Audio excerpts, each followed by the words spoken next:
All right, U3 Sports Talk, unscripted, unfiltered, unapologetic, talking to you live. We are late in the AFC Championship game. It appears that unless something crazy happens, the Kansas City Chiefs will be representing the AFC in the Super Bowl. But we just wanted to come on live and just talk about some of our early and initial reactions.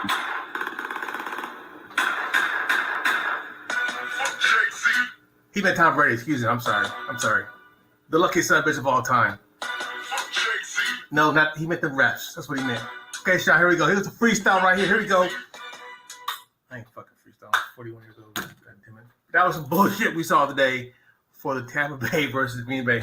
If you don't agree with me that Tom Brady is the luckiest of all time, I don't know how else to say it. I do not.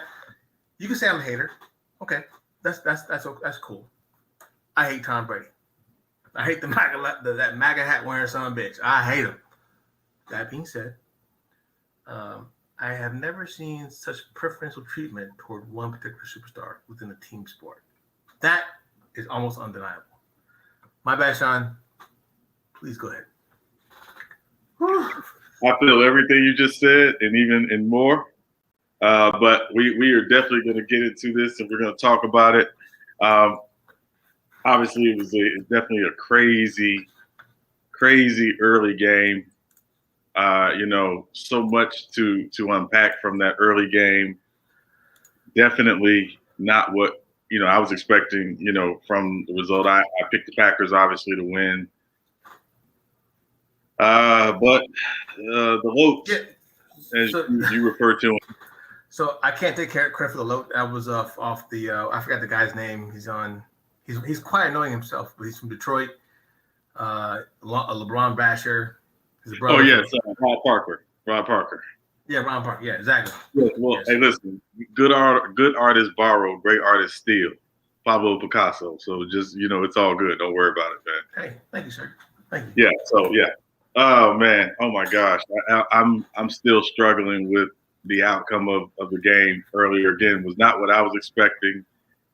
I wish. Go ahead. To your credit, man, I think Tampa Bay did expose what you said. The Rams were a healthy Rams would have exposed during the previous playoff game. Right. I think several mistakes were made on both sides of the ball. Right. And I don't think LaFleur made adjustments, which right. were obvious in the game. But I don't think on the defensive side they made enough adjustments. Like, hey, look, while Mike Evans wasn't killing you, you could at least showed Alexander. I forgot the quarterback's name. It's Alexander, right? Their prime time. Yes, Jair Alexander. Yes. Jair. Yeah. At least initially in the first quarter, maybe the first 15, whatever plays they have. Hey, show him that he's going to follow, because they avoided him throughout most of the game from what I observed. So they didn't really directly attack him, which I didn't expect them to do. I did notice obviously the folks did try to take their shots down the field. They hit one to Scotty Miller, obviously, in the end zone or going heading to the end zone. He caught Kevin King, napping. Scotty Miller's faster than I think people really realize. He's kind of a, he's a speedster and obviously, somebody that Brady, really likes. But, there are people who are going to look at that game and say, Matt LaFleur lost that game for them. I don't know if I agree with that. I wouldn't say I disagree with it either, though. I would say I disagree with it, but there was a play prior to the fourth down. I believe it's the second down play. Aaron Rodgers rolls out, has really some running room. He's got Jason Pierre-Paul about 3 yards from him, but he had some running room. If he takes off with the pylon, even if he doesn't score, he definitely gets down, I think, at least near the one, which makes it a totally different game. But he, tried to force a throw back across his body over the middle. So, I think, it made sense for me. When you look at the analytics, you got 3 timeouts. You certainly have, and you had a 2-minute warning at the time. You take the 3, you're down by 5. Your defense really played well in the second half. I mean, they were really playing very well. Right. I think, again, you try to play the analytics. Again, you got 4 timeouts at your yeah, thank you.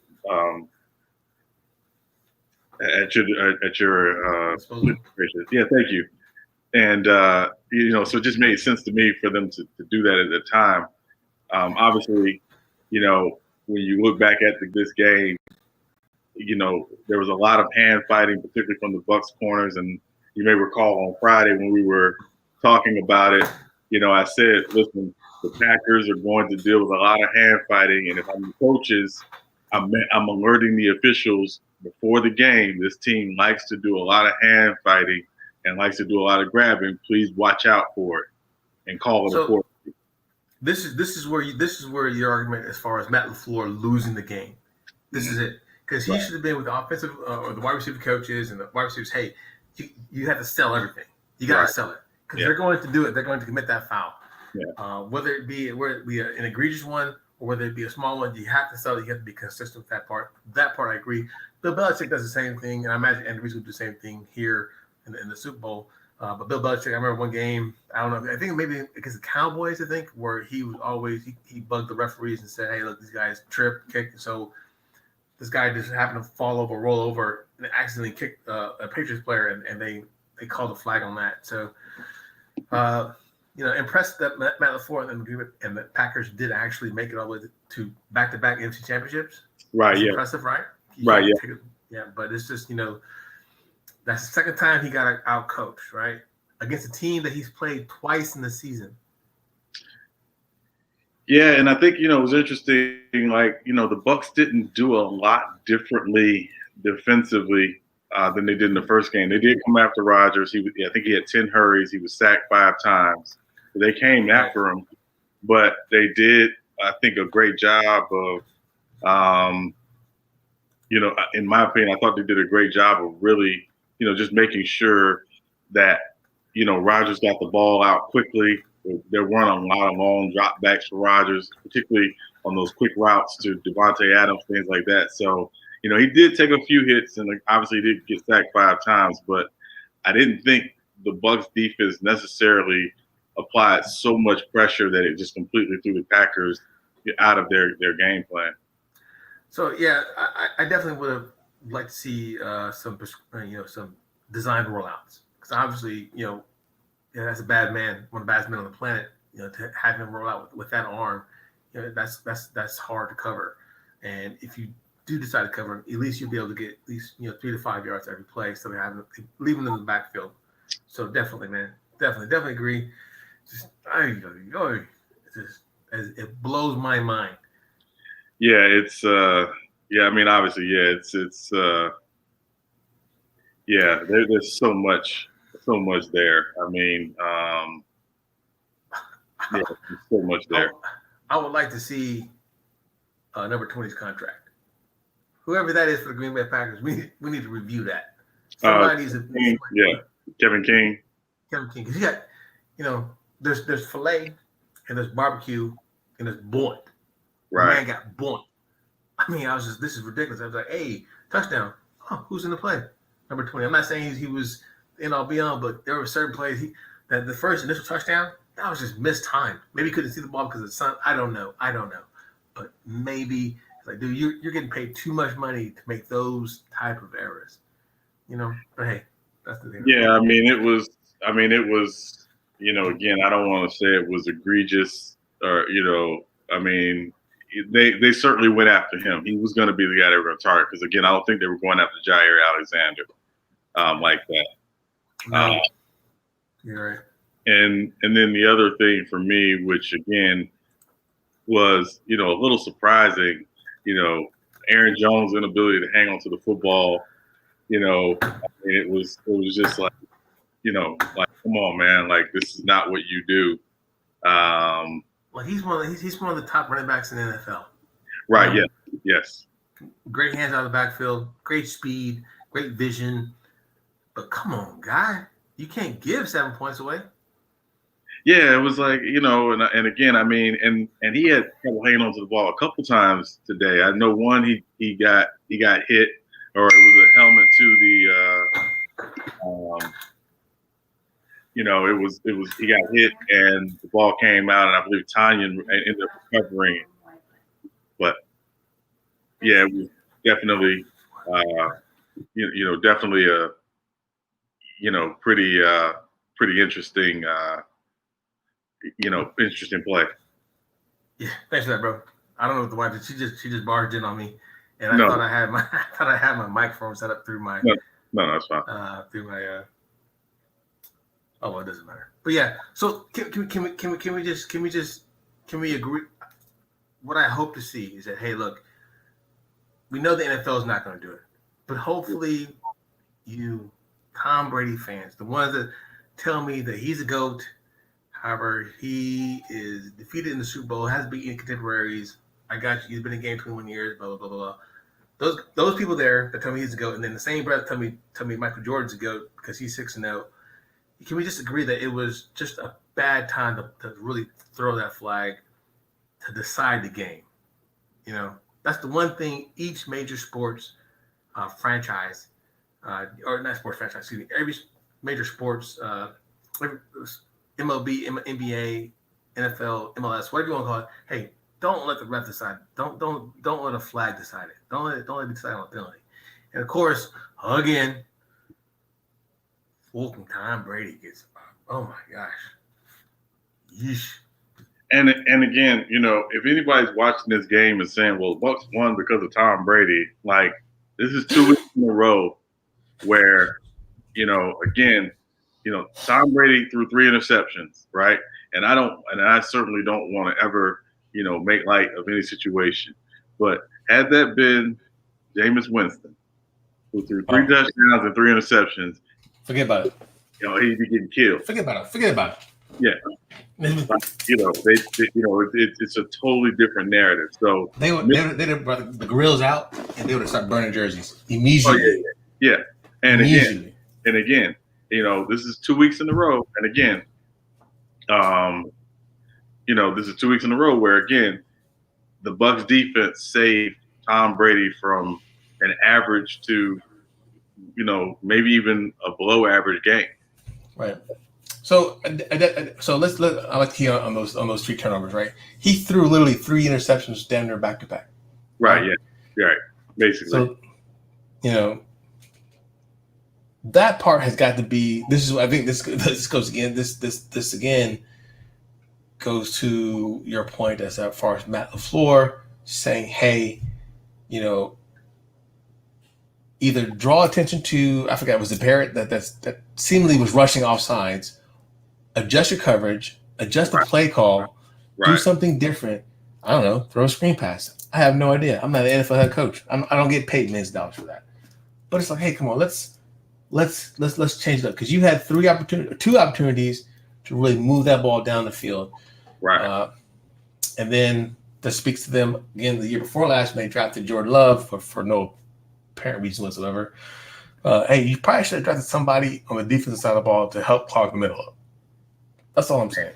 Right. Yeah. And again, I don't want to even, start this conversation. Obviously, it's, less than a few hours after the game.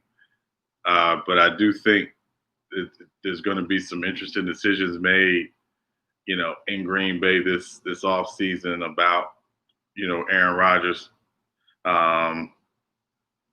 So I think it remains to be seen. Like, I think it's going to be interesting.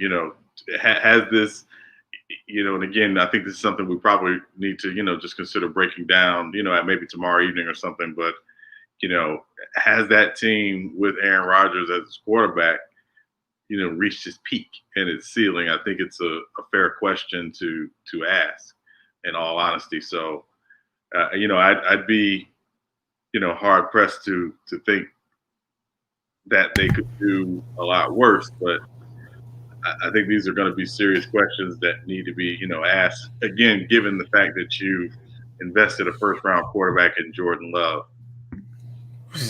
Like, like so. I don't want to. Like I said, that's past. That's in the future. I wish I had some more. I wish we can get some more Green Bay fans on there because I know they got to be 38 hot. This is just I like the way the game was called. If you're going to be consistent with that for 3 quarters, three and a half quarters. 3.5 quarters. Come on, man. 3 and a third quarter. Bro, it's just what are we doing?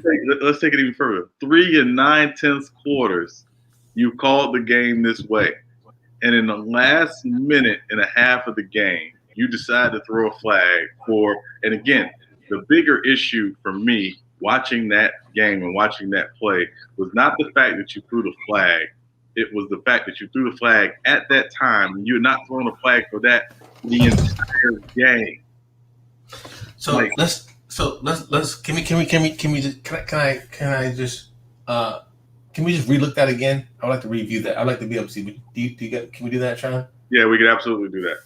We have to be able to share this. This is like, so what I'm gonna do first is I'm going to show the game-ending penalty. Oh my god, I can't believe I'm saying that. Right, I can't believe I'm saying that. 1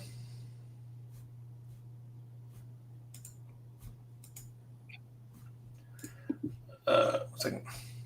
While you're doing that, just want to remind people who are watching to please make sure you like, click, and subscribe, and turn on your notifications. And thank you again for watching U3 Sports Talk as we are currently breaking down the NFC Championship game. So, going to that play that you were talking about, let's talk about it. Let's look at it. So let's let it run all the way through, and let's see.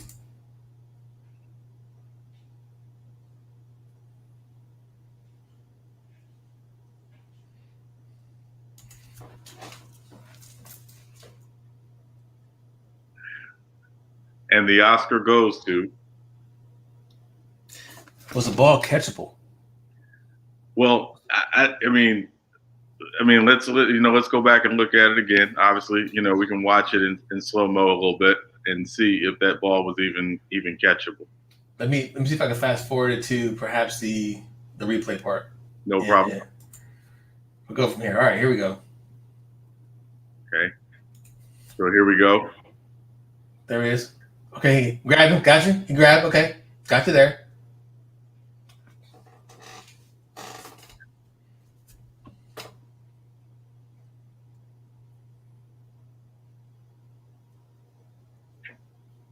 Yeah, I mean that ball was not being caught. Is that number 20 again? Holy dog shit! Yeah. Hey, if he has a job next year, I'm sorry. Yeah, I mean, I think it's pretty obvious he will have a job next year if I'm a betting man. But I will say that certainly we're looking at again. And again, I go back to what I said earlier. The issue is not the call. The issue is the fact that they made the call when they hadn't made that call the entire game. It's like he had a beeper on. He got beeped twice, 911. Exactly. Exactly. Like, it's like, come on, man. Like, really? Like, seriously. So, yeah, it's again, will I say that call completely cost the Packers the game? No, there are obviously things that happened throughout the game that factor into why the Packers didn't win and why the Bucs did. But in that moment, again, in the game when, and again, I go back to a couple of years ago in the NFC Championship game, Rams-Saints, when there's a completely egregious call, there needs to be, some level of accountability. Yeah, who's joining us? Is that Jer? No, man, it's Winston, man. Y'all got all kinds of former invites. Y'all need my blood type is so two up in this Sunday. I just want to come in and listen. I ain't trying to say nothing. So, for those that don't know, this is my homeboy Carl, CEO of Smoke Tacos, delicious foods. Mm-hmm. If you guys are definitely in his area, Arizona, you definitely or hit up his food truck when you're in town. That being said, he is from Mississippi, and I'll let that one go for. Hey man, hey look, hey. So I ain't got my camera on because my hair look like I'm old natural guy right now, and I won't look my hairline look like Mr. Ancio. So I'm just gonna quite all right. Talk mess. All right. Yeah, but I came in when you were talking about the bogus play, man. So I'm just listening now. Yeah. So what did you think about the game? What did you think about the NFC Championship? Want to hear your thoughts? Actually, man, the game actually seemed pretty good. I thought they was doing good as far as letting everybody play, and the calls was limited. You know, they was little hand movement and stuff, and pulling on jerseys and everything the entire game. But it just annoyed you is that one play that would have been a deciding factor. That's when they decided to call. So it just kind of annoyed you. I'm not a fan of either one, but if you're gonna let them play like that, starting the game, let them finish the whole game like that. Also, exactly, and I think that's the bigger issue. To be honest with you, like again, you set a tone for how you were gonna let the game play out early on, and then the game gets tight. You're not supposed to all of a sudden start, making calls late in the game that ultimately could affect the outcome. So, facts.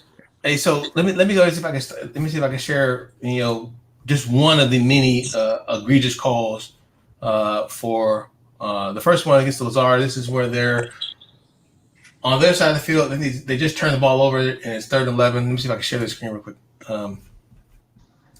Everybody, excuse me.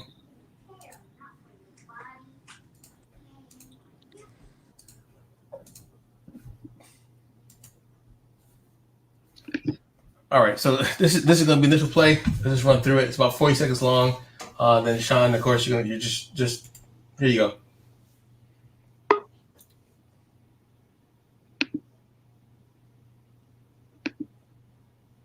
Is this a play? Okay.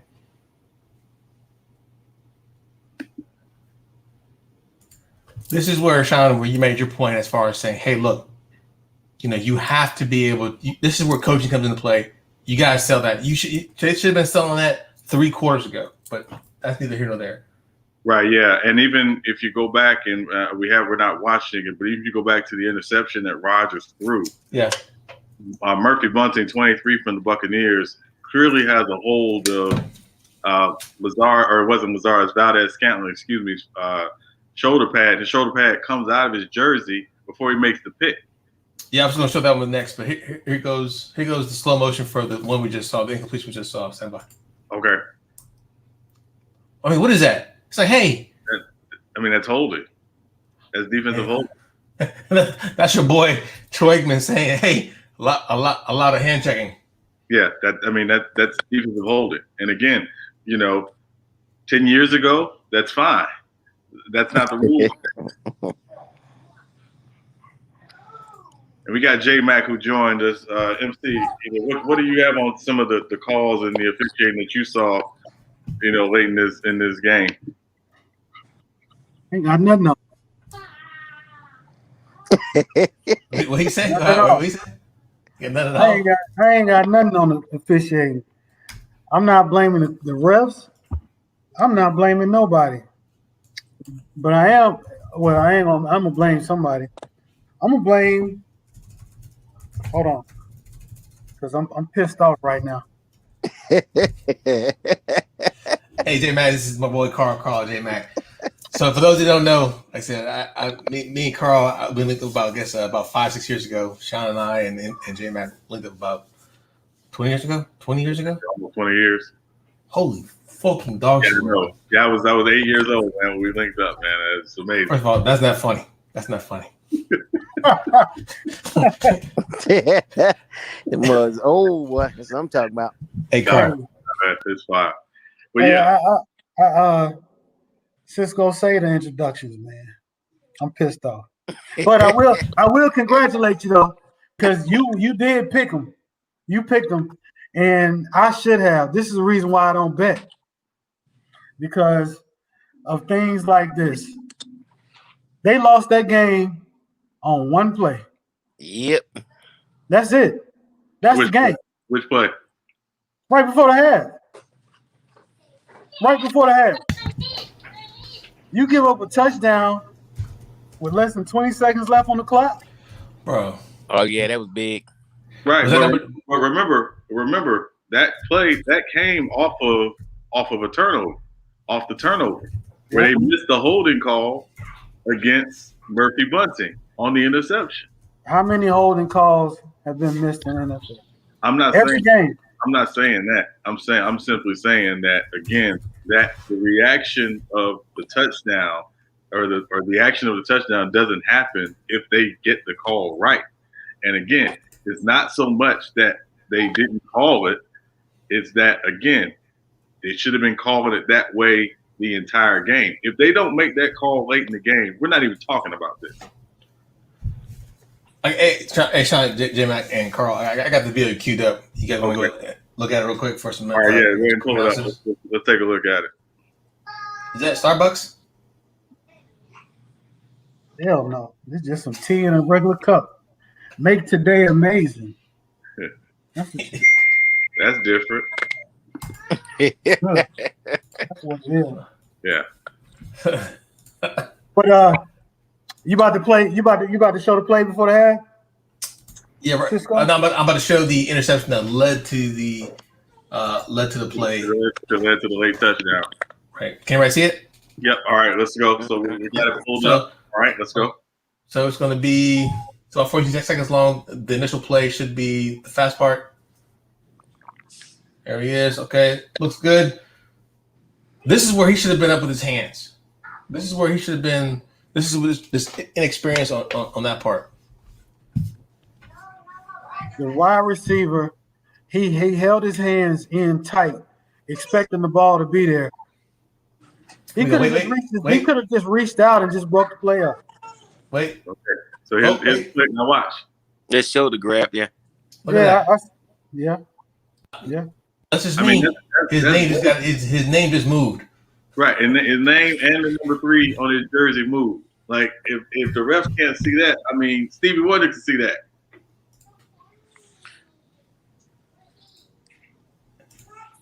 And then he caught it. I mean, great catch, got you. But if you compare that with the fucking little shirt tail on an uncatchable ball for fucking Tom Brady, I mean, what are we talking about here, people? Like you said, I mean, let it go. Let's be honest, right? That interception is like a guy who robs a bank but says, "Hey, look at all these bills I paid."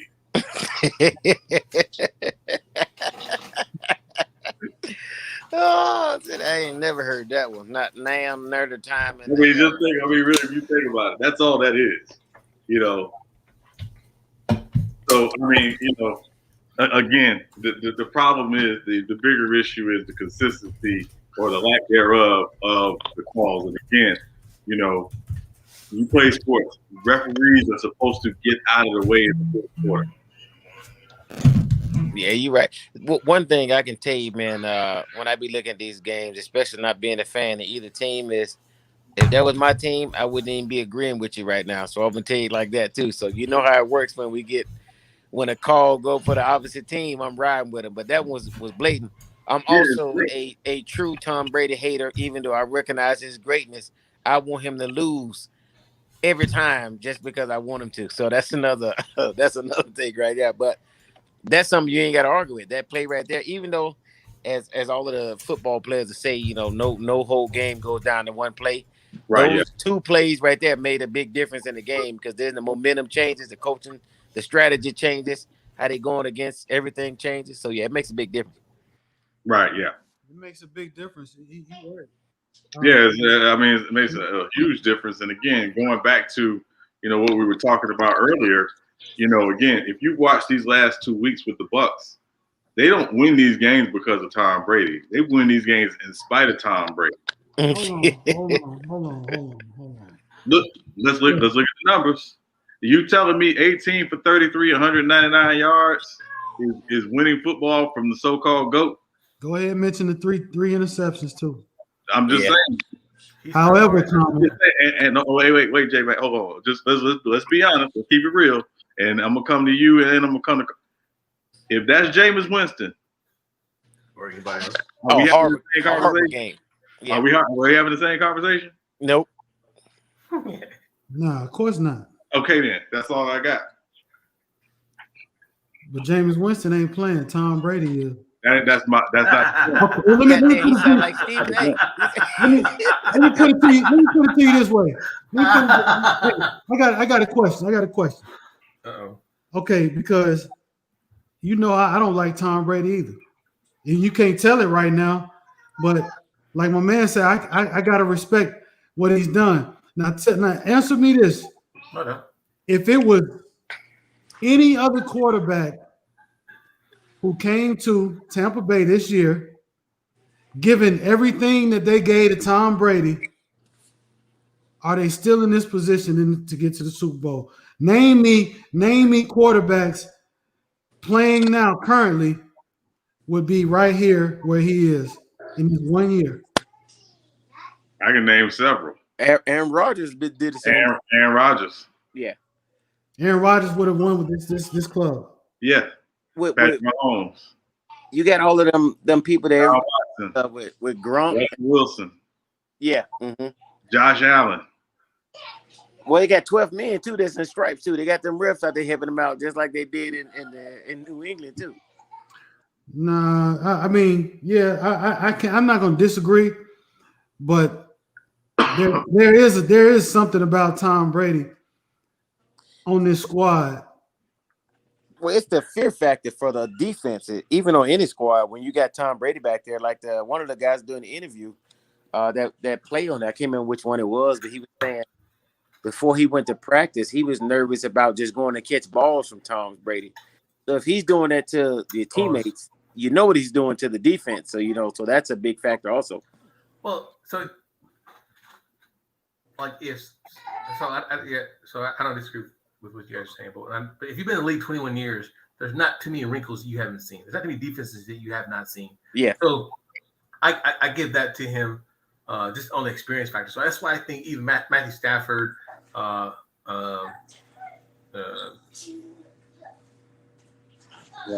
Cisco. I know where he's going with that.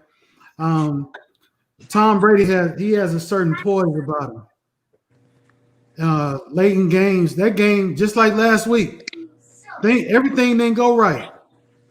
And I even give it up to the Packers, but they dug themselves in a big hole in the beginning of the game. Yeah, they just couldn't climb out. But I'll give it up to Tom Brady as far as poising himself even after the turnovers. Both quarterbacks actually showed pretty good poise. I think both teams have receivers that drop passes. But I want to talk about Green Bay's defense. Green Bay's defense was horrible. They got Barnes out there playing. Barnes is out there playing with oven mitts on. They're hurting back there, bro. Right, and in the first half they were not good. I thought in the second half they turned up. Yeah, they did. And to their credit, they played really well in the second half. And again, I wasn't expecting Green Bay to win these games because of their defense. Like let's get that out of the way. But if you look at what Brady did today and what Rodgers did today, the quarterback who played better today did not win the game. Agreed. My only thing is, I'm sorry, go ahead, Matt. Go ahead. Go ahead, bro. No, I was just gonna say it's hard to bet against him, man. That's all I'm saying. Yeah, that's true right there. No, it's not. It's quite easy. I love betting against that motherfucker every goddamn day I can. Every time I do it, I lose. If I could bet that he's gonna trip and fall and fucking have a hernia, I will fucking bet. He could be on a flat surface with flip flops. But see, then you sound like me. Like I know that I'm a hater. I'm true to my hating. I'm a hater, but I gotta respect him at the same time too. So I mean, I wish he lose. I hope he get diarrhea before every kickoff, but it don't ever happen. He take Pepto and go out there and get lucky. So that's what happened to him. I can't say what I hope happens to him because but I'll just say that yeah. Oh man. Well, he gonna lose in 2 weeks though. That's for sure. Yeah. So as long as they shoot Mahomes up in that little toe, that big toe, and he ain't Yeah, looking. no, it should be fine. No, it should be fine. He gonna be all right. He He gonna be all right. like he had a toe injury today. He meant Tom Brady. Oh, hey, I thought somebody was shooting at your house. Hey, it's real. It's real in Texas, baby. It gets hectic in Texas. Yeah, I mean, listen, at the end of the day, we duck. yeah, at the end of the day, listen, the Bucks won the game. I got to tell you all just personally, I was getting text all evening. Of course, as a former Bucks fan, if I was happy for him, no, don't care. I got a couple of them texts too. Yeah, hope they lose. Don't care. I told them to enjoy their inauthentic, fake ass run to the Super Bowl because that's all it is. Enjoy it. Now, however, the huge comment of that part is if he wins, I got that cup. Oh, shut the hell up. Now I'm gonna sip from that cup for the rest of my fucking life. I don't care. If he wins, I'll be get hit by a parade car. I don't care. God, you better care because if you get hit by a parade car, they're gonna be having Tom Brady tributes from here to next year. You ain't gonna care. You ain't gonna CNN. Ain't nobody gonna care. No. Good Morning America. Let me pose the question because I want to move on to the AFC Championship. But why do we not like Tom Brady? Because he's a bitch. I'm sorry. No, was my turn? Go ahead. Hater, and I'm a Steelers fan, and he just took us out too many times. That's my reason. So for me, man, I just never seen I haven't seen one star receive that much preferential treatment or have so many things that were so obvious and blatant as far as what helped him get to that point. Okay. And not be identified or put into the conversation, or even Vinatieri. Because if he had a shitty Vinatieri, you'd be like, oh, it'd be a different discussion. But for me, that's my only thing.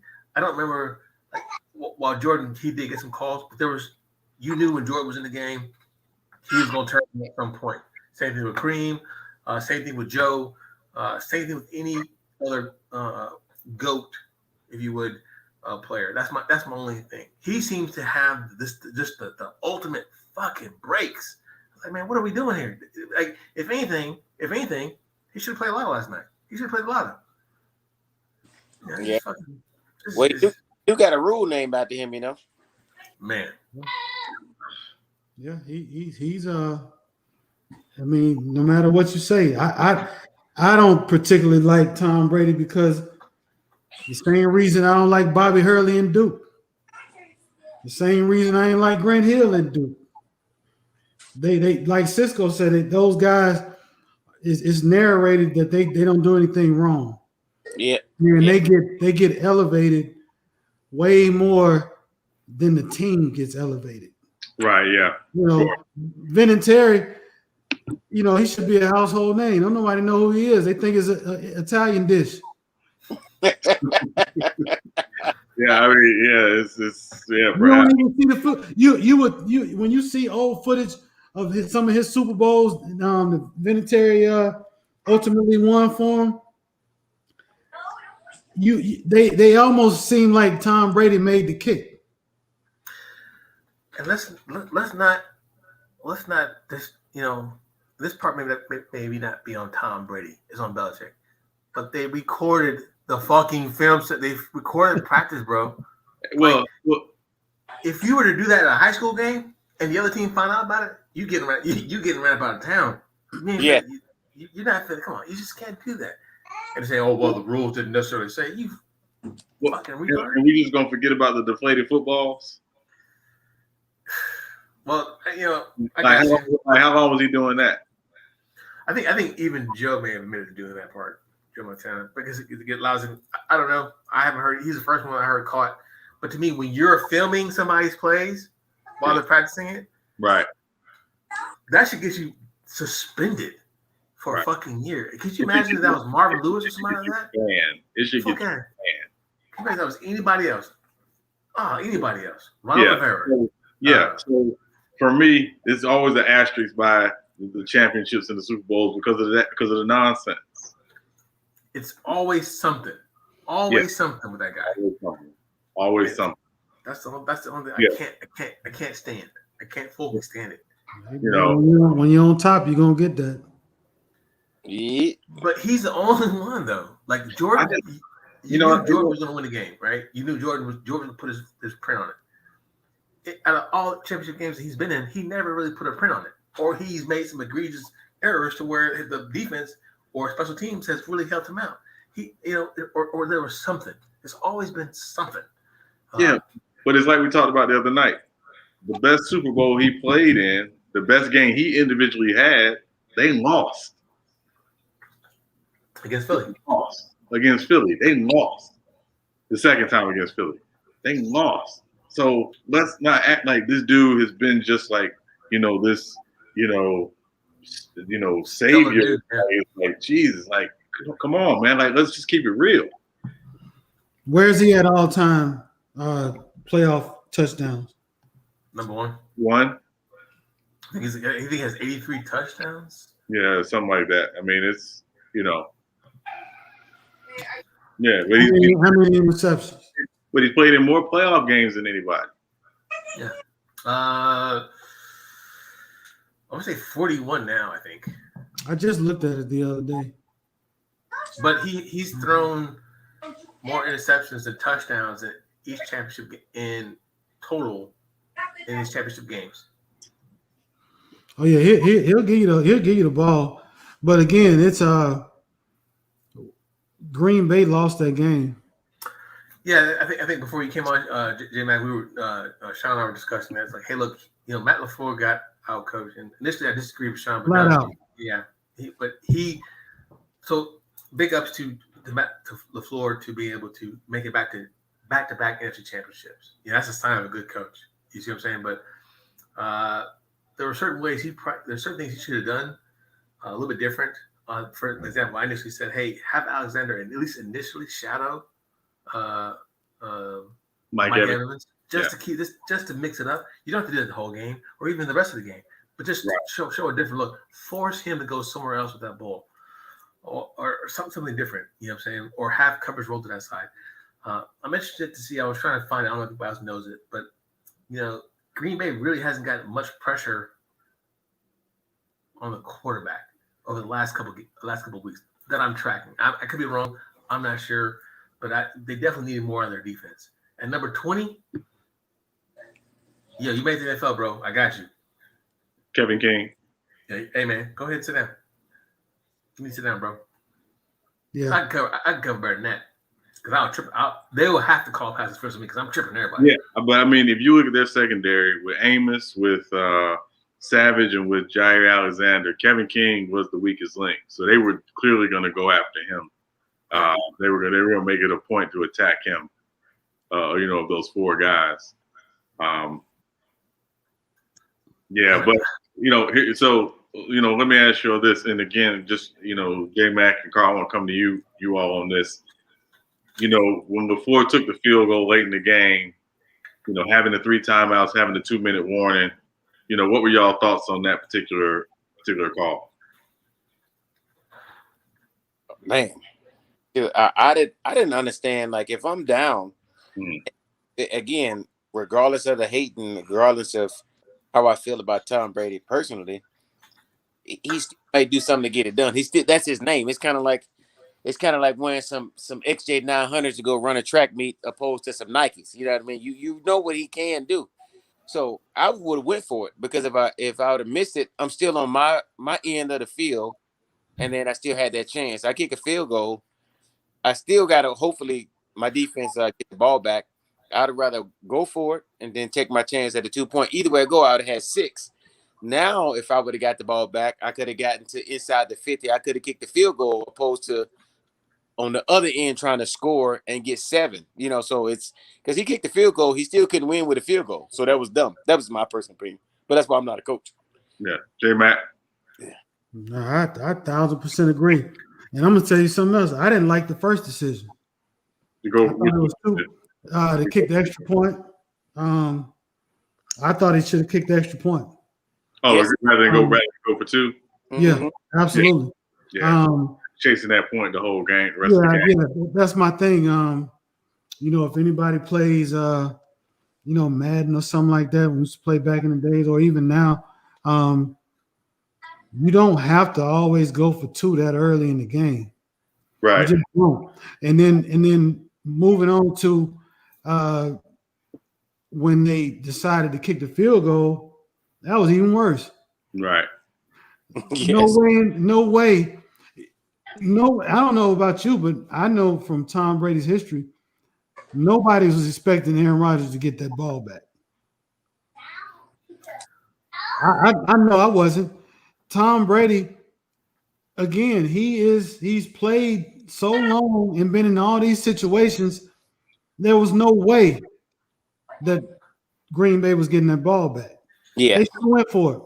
Unless Point blank period. If Aaron Rodgers, and I talk highly on Aaron Rodgers, if he is who they say he is, there's no way he had Devontae Adams healthy. Mm-hmm. No way in hell do I kick that field goal. No way. No. Yeah, So, you're right. Cisco and I were talking about before you guys came on. There was a time in that particular drive where they ended up taking the three, where I think it was second down, if I recall. Aaron Rodgers had a rollout. He rolled out, and he had he had room. Him and the pylon wide open, and he decided to throw back across his body. And I went back and I watched that play, and I was like, man, I've never seen Aaron Rodgers not run on that play. I mean, he had a good 6 yards before anybody would have touched him. If not, he would have scored. So that play I thought was really, a key, kind of miss on their part in the game as well. But going back to the missed 2-point conversion, if they take the field goal, obviously at that point they're down 7. So then they go down and then they, late in the game, they're down 7 and they take the field goal, they're down 4. Obviously, I think it changes the kind of the dynamic of feeling like, okay, yeah, we got to get, these points now versus, and again, they were chasing that 1 point or that extra point, or that they missed or that they didn't get the rest of the game. So yeah, I think it did kind of change things. But also going back to LaFleur, him as the offensive play caller, did y'all think he managed the game well today? Not even just an offensive play call, but as the head coach. I don't think so. Me neither. Well, I will say this: they had no success running the ball. They hit a couple, but it wasn't like glare. As far as managing the game, right? It was very one-sided. Aaron Rodgers completed more passes in the first half than he did the second half.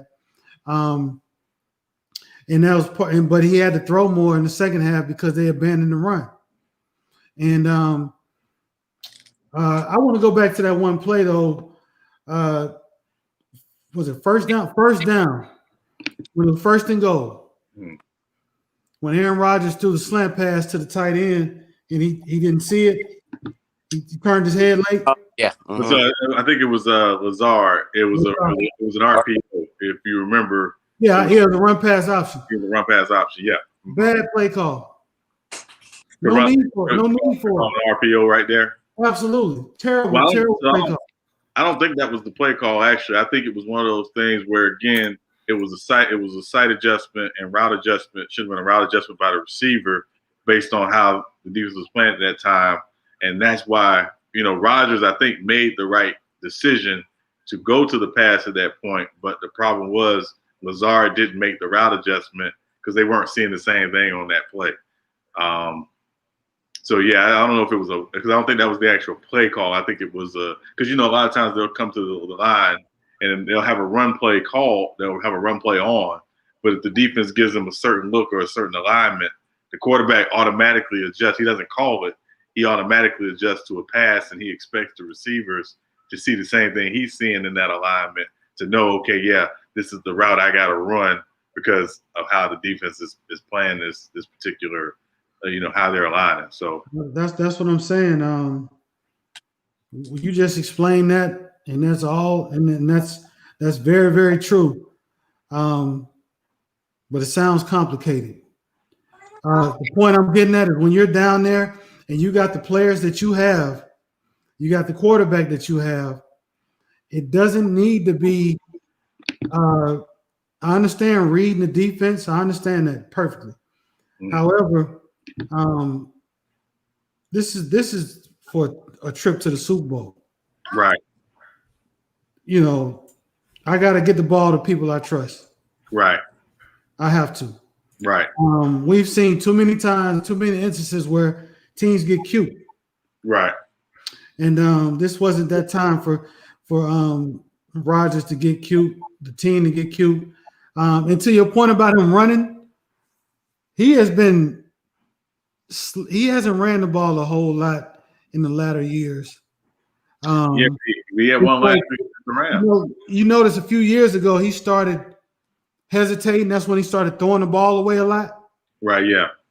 He just didn't want to run no more. But he used to be a pretty decent. You know. Matter of fact, he kind of Josh Allen tonight kind of reminded me of an old Aaron Rodgers a little bit. Right. The way he was playing today. Yeah, I know it's a few plays that they wish they could get back. Yeah. You know, they're probably going to kill Aaron Rodgers tomorrow.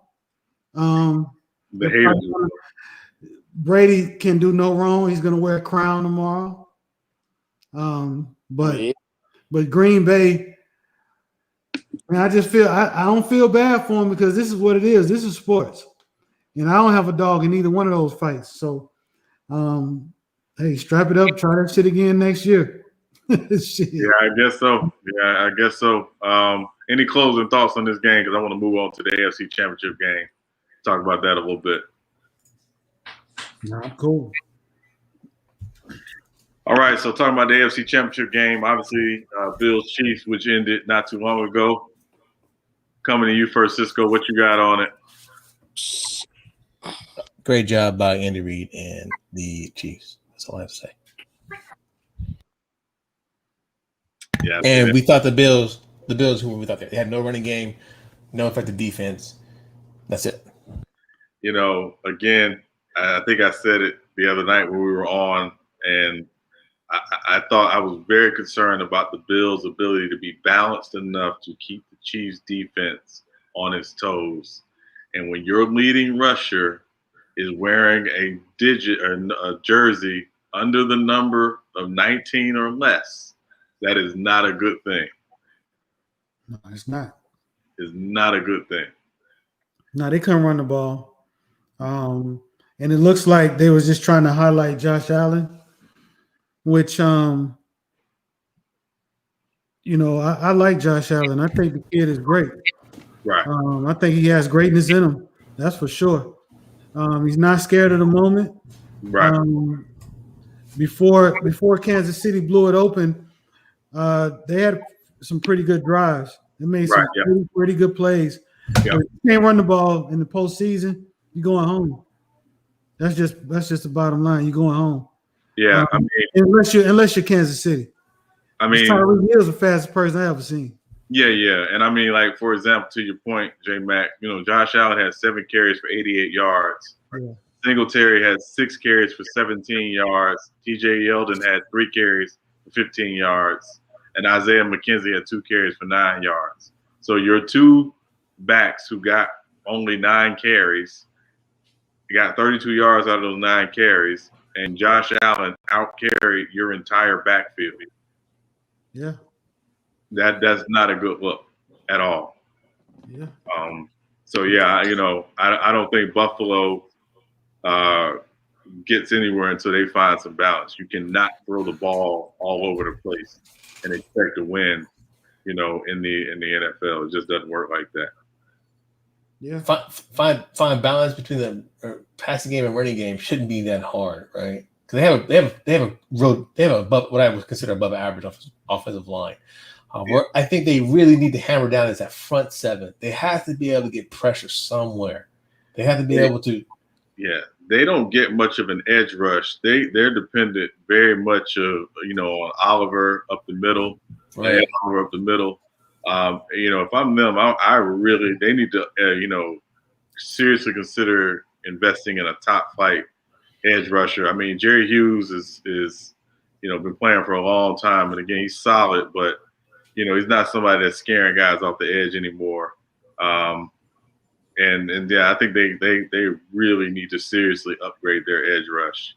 Because again, until they do, I don't think they will be that top flight defense. I think they're a solid defense. I think schematically they do some things, particularly in the back end and the secondary and with their linebackers. But yeah, they need to seriously upgrade that edge rush.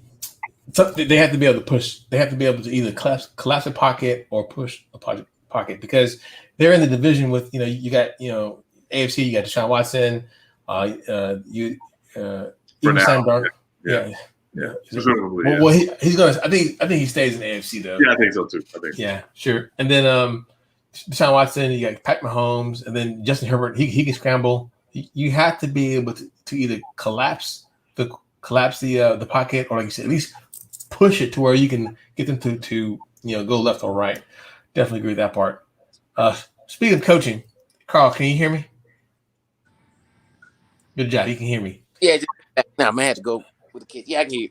Okay, cool. I just want to make sure. So I just want to put this out here so the whole world can hear it. He said he wasn't a coach. That's not true. He was a coach. He was my coach. This was, not too long ago. Still had no hair. Still have a bad back. Playing in the intramural basketball league in Japan. I'm 40 years old. I'm like, hey man. After a few runs, I think we had a pretty sizable lead. So, hey, need that break. Tapping out. Maybe he didn't see me. Come by him again. Hey, bro. Maybe he didn't see the finger. I think we get a foul, and either I'm shooting the free throw. As I walk up to it, I'm so tired. I get down on one knee at the free throw line. This is how tired I am. And then play continues, and then we're taking the ball out. I had to go right next to him. Hey, I know you see me asking for a sub. So I don't know what the hell you waiting on, bro. Go ahead and call that 20 and get me up out of here. Oh, man. So I just want to put that out there for the whole world to hear. All Thanks, right. Carl. Here's the thing, man. When you talk about stuff like that, that was because at that time, we only had about 3 people on the floor that was consistent. You was trying to sub for somebody who probably scored 160 on their ASVAB and can build computers. No athletic skills.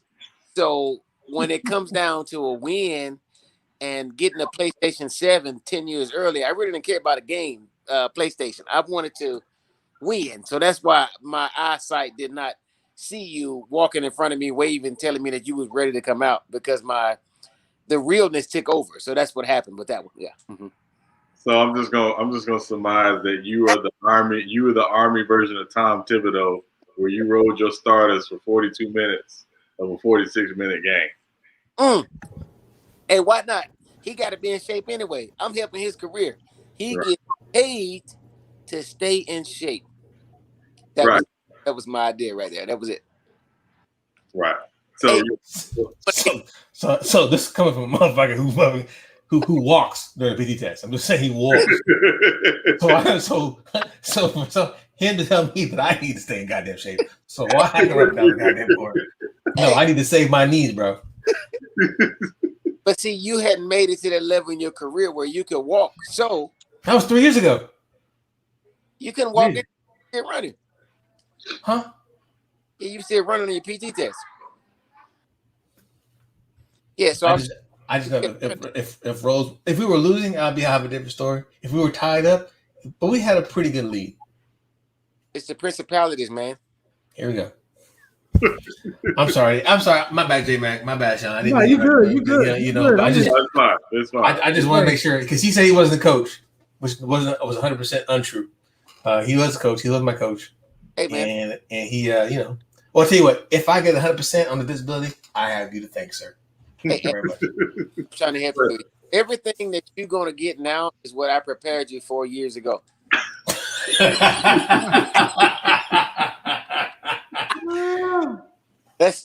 how that works, man. Like I'm man. taking. Oh God. Here on U3 Sports, you never know where the conversation's gonna go. I'll just say that. Please like and subscribe. Hey, you know, Kansas City. Is it me or they just like playing from behind? Man, we see it all the time with you them. know who I compared them to? They're like Floyd Mayweather. You know, Floyd Mayweather will play around, and then as soon as Floyd gets hit, it's like, okay, now it's time to go. I've never seen Floyd get hit except for once. He got hit a couple times.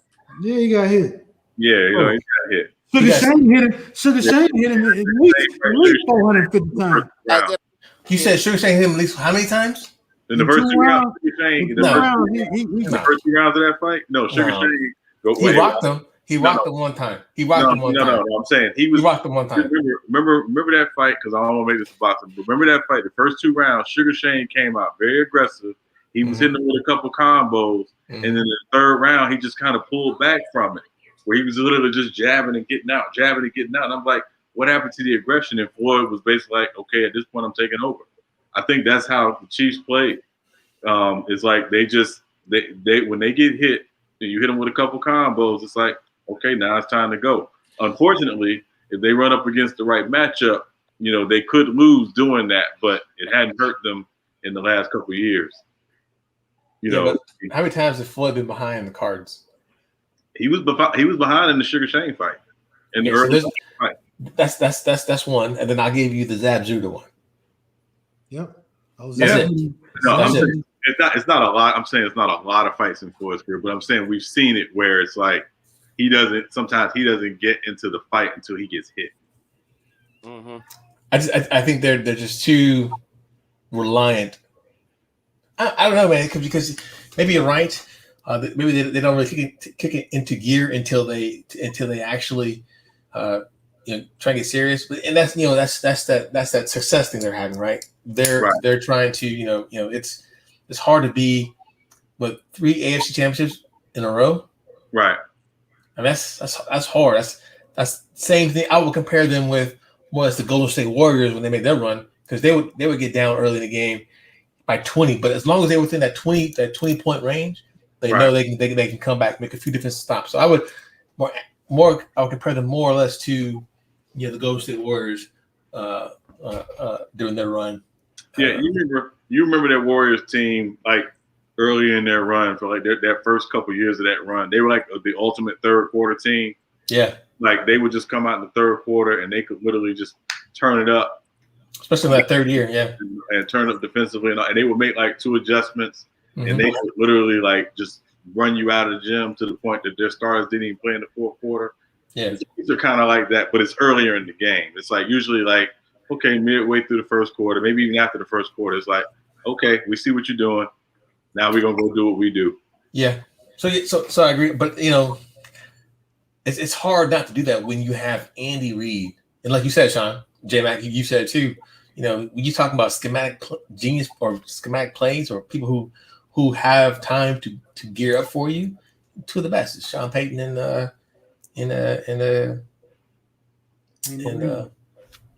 my man Andy Reid. Excuse me, thank you, sir. Yes. Yeah. So I agree. So that's hard, man. That's hard. Yeah. And then their defense improves during the later part of the year. So it's defense. Say again. Yeah. That's an end during the game. Yeah, I definitely agree. It seems like the defense, like I said, it's like almost like it's kind of hard, but I will kind of do the same thing. Like I'll show you something. If I'm a D coordinator, I'm like, hey man, I'm gonna show you this. I'm gonna see how you react to this, and then because I know I have an offense that can turn that switch on.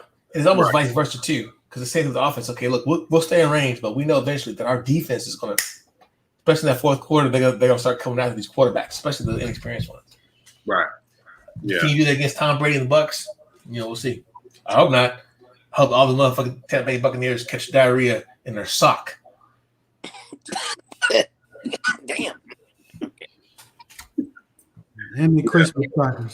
Yeah, once again, for FCC purposes, I can't say what I hope happens, but that's here or there. Yeah. So, I think the Chiefs Bills game played out as we, pretty much expected. Except for Brennan, he said he had them plus 2.5 by the halftime. They were down by 15. Yes. And we actually took that bet. Yeah, I know. He's been oddly quiet, this evening, but that's neither here nor there. That's fine. Yeah, so Clyde Edwards-Helaire came back. He wasn't really effective tonight, but you could tell after being out, a few weeks that he wasn't going to be effective.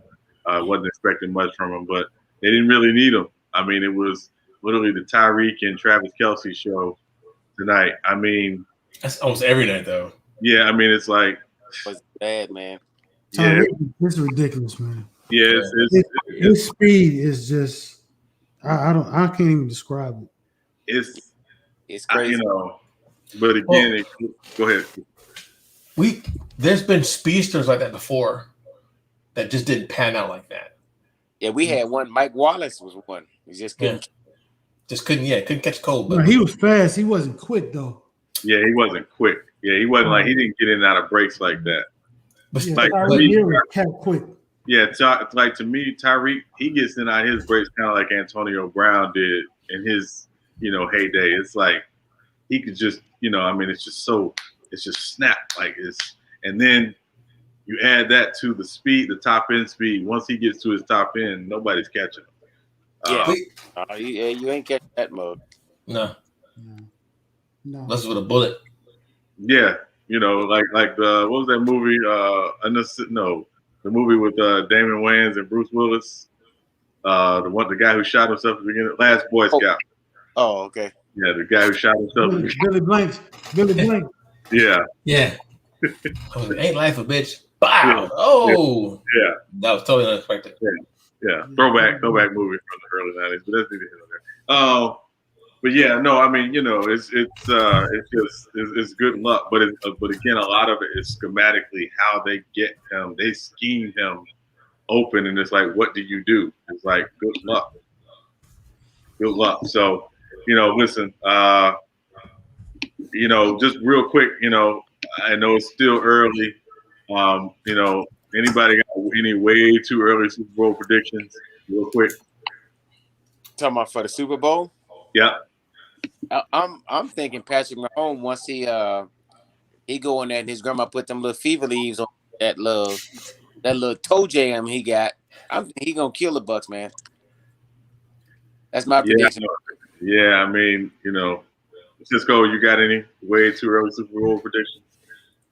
For me, I've always said before, it's like, who do you trust more? I trust Andy Reid and the coaching staff more than I trust Bruce Arians and his coaching staff. Right. I think they'll make some changes from last week on the Tampa Bay side. But like J-Mac said, man, KC's defense seems to get really better as the year goes on and toward the end of the games. And that they kind of ratchet. They're very good at disguising their pressures. So and Steve Spagnuolo has had success against Tom Brady. So KC with the grandma, the toe, stuff like that. Honestly, I thought State Farm was going to try and do some conspiracy theories. That's my conspiracy. That State Farm has some money involved. There's going to be Aaron Rodgers versus Pat Mahomes, and all you want to see were all-state commercials. Yeah, that's what I thought. I mean, I think there was some money involved in that NFC Championship game because maybe the flags didn't come out because they were afraid wads of cash would fall out. But that's neither here nor there. Way too early Super Bowl predictions. Yeah. What's the better storyline? Tampa Bay, Tom Brady bringing Tampa Bay Super Bowl appearance in their own home, or State Farm. So a lot of people got other insurances out there. So I just nobody touched USAA. Geico and everybody else co-conspirated against that happening. Yeah, as we're shouting good point, MC. Good point. Yeah, as we're shouting out these insurance companies, this segment is brought to you by nobody because we don't have a sponsor. So if you're sponsoring, please hit us up at U3 Sports Talk at gmail.com. We're always interested in sponsorships. But go ahead, J Mac. Yeah, I got Mahomes pulling it out, close game right now. I'm still waiting on the injury reports. Right, of course. Who's healthy, who's not. Right, But, yeah. But yeah, if I was just to, predict, but again, I don't like Skip Bayless, but I have to agree with him. It is hard as shit to bet against Tom Brady. Mm-hmm. It just is. Whether he plays a good game or not, that motherfucker be winning. Yeah. So I disagree with MC on this point. That it's not me. I would disagree with me. I don't bet against Tom Brady. I'm just betting on Andy Reid. Oh. I bet on Andy Reid. I love Andy Reid. Everybody loves Andy Reid. I think if you go back to storyline, MC, the biggest storyline is like, hey, the changing of the guard. And Tom Brady, he went to the, like I said, that first AFC game, once again, controversial calls or no calls, what do you want to call it? That side for Tom Brady. Oh yeah, I just can't fucking talk about it. I'm sorry, Sean, go ahead, please. No, that's fine. No, so again, this is way too early Super Bowl predictions. We got a little less than 2 weeks before the game. So February 5th will be our Super Bowl live stream preview. We'll be talking about it, breaking down the game, top to bottom. So again, way too early Super Bowl predictions. But if I have to give an early prediction, my early prediction is, again, Cisco used it the other night. It's like, the 18, you give Andy Reid an hour, he's good. You give him a week, he's really good. You give him 2 weeks, he's pretty much unstoppable. So, I'd have a hard time betting against Andy Reid. And again, we haven't had back-to-back Super Bowl champions in, almost 17 years. So it'd be really interesting to see, if this team could go back-to-back. So, yeah, that's the way too early Super Bowl prediction. But as we, get ready to transition out, how we always do, we got to go top five. And I believe Cisco has an interesting top five for us tonight. So, Cisco. Absolutely. So the top 5 movie trilogies. Not a whole lot of them out there. Actually, more than I expected, but not a whole lot out there. Trilogy. Movie trilogy. Movie trilogies. Your top 5 movie trilogies. So, Carl, you're the new guy on the night. Put you on blast first, brother. Put you on blast first. Give us your top 5 movie trilogies. So you got. So man, trilogy is gonna be hard because now you're talking about like something that was good every time. So I got to go with my boy Keanu Reeves with John Wick. That's no particular order, but that's one. John Wick, okay. Because that's all of those are good. Bad Boys, gotta put that boy up in there. And then my homeboy, even though it ain't a trilogy yet, because he need one more. But I'm going to throw him in there now just because he ain't never done a sequel before. So I got to get my boy Denzel one with Equalizer. I like both of those right there. Even though it ain't a trilogy yet, y'all got to give me, since it's my first day, y'all got to give me a pass on that one. Cause y'all, no, we don't. No. Fuck wrong with you? No. You don't came on the couch and eating popcorn and drinking beverages. You out of passes, my brother. Yeah, you know what? And you know they're not doing Equalizer 3 now because they got the Equalizer TV show with Queen Latifah coming out, so they're not even doing Equalizer 3. Which looks horrible. By the way. Okay, I'll moonwalk it back. Let me get it. Let me move it. I'll figure something else out. Okay, so I can't even remember the name, but the Underworld. Right. Yeah, Underworld. Got Underworld in there, and then how many I said 3? Shit, I still got 2 more to go. Trilogy. Said John Wick. Said Bad Boys. Underworld. Yeah, you got 2 more to go. Man, hey man, I'm gonna have to come back in a minute. I'm gonna let y'all go first, and then I think about it. My brain don't work well, man. I've been injured before, so I gotta let y'all think of something. Let me come back in a minute. No worries. All right, MC. I'm gonna say in no particular order. You know how I am. Godfather. I like the Bourne trilogy, Jason Bourne trilogies. Good thing I should have said that one. I like the John Wick trilogies too because I like John Wick. I'm gonna tell you one that I don't know if y'all watched them, but Lord of the Rings had a Damn it, that's mine, bro. Yeah, hell that's of a trilogy, man. mine too. Y'all ass should have went first. That's because your top 5 don't mean it's not my top 5. You feel me? No doubt about it, man. I got to go with Bad Boys because I'm such a fan of that trilogy. And my last one, I'm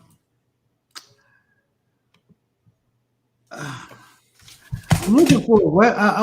I was trying to think of any Western, because you know I love Western movies, but that's me. That's me up. But I think I have to go with the Batman. With the Dark Knight. With Christian Bale. Yeah. You have to go with them. That's fine. So, Cisco, I didn't ask you. I should have asked this in the beginning before we started. But can we include movies that there are more than trilogies in the? Go ahead, bro. Yeah, sure. No, I'm just curious. I was just curious about that. But yeah, you got next. Go ahead.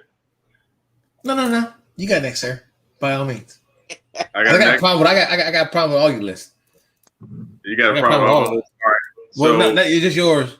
J-Max too. I haven't even said one yet. No, I said J-Max. Oh, okay. Okay, I was gonna say I haven't even said one yet. Mm-hmm. That's all right. Wow.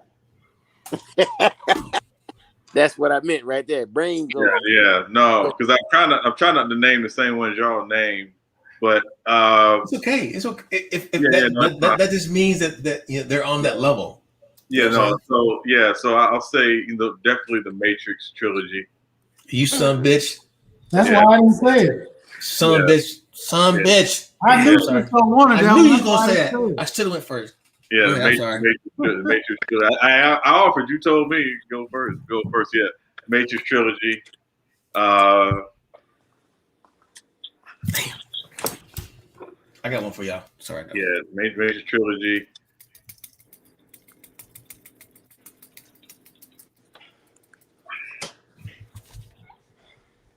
The Godfather. Godfather 3 was, but compared to the first 2, but the first 2 are so good that I'm not gonna go crazy that Godfather 3 wasn't the same as the first 2 Godfathers. I give you another one, Terminator, the Terminator trilogy. Oh dang, I forgot about that. So, hey, which ones? Talk to me. Which one? Well, I mean, I'm including it. So the only one that I think sucked was there's a couple that suck, but I need specifics on Terminator. I need specific. So 1 and 2, absolutely, definitely, because they were so ahead of their time. The third Terminator wasn't terrible with the female Terminator. It's trash. Go ahead.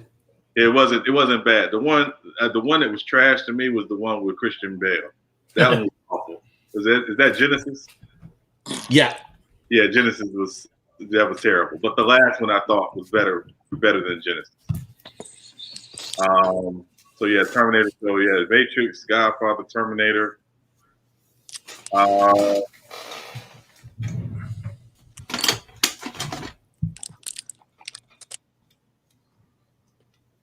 got to shout out Marvel. I got to put Avengers in there. What? The Avengers. It's a quadruple, but the Avengers.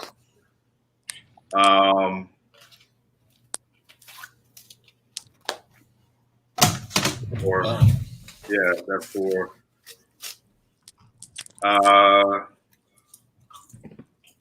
Yeah, and then Bad Boys. Yeah, I gotta go with Bad Boys. I just, I love the first Bad Boys. I love the Bad Boys. Bad Boys 2 is the worst of the 3, but it's still a good movie. So.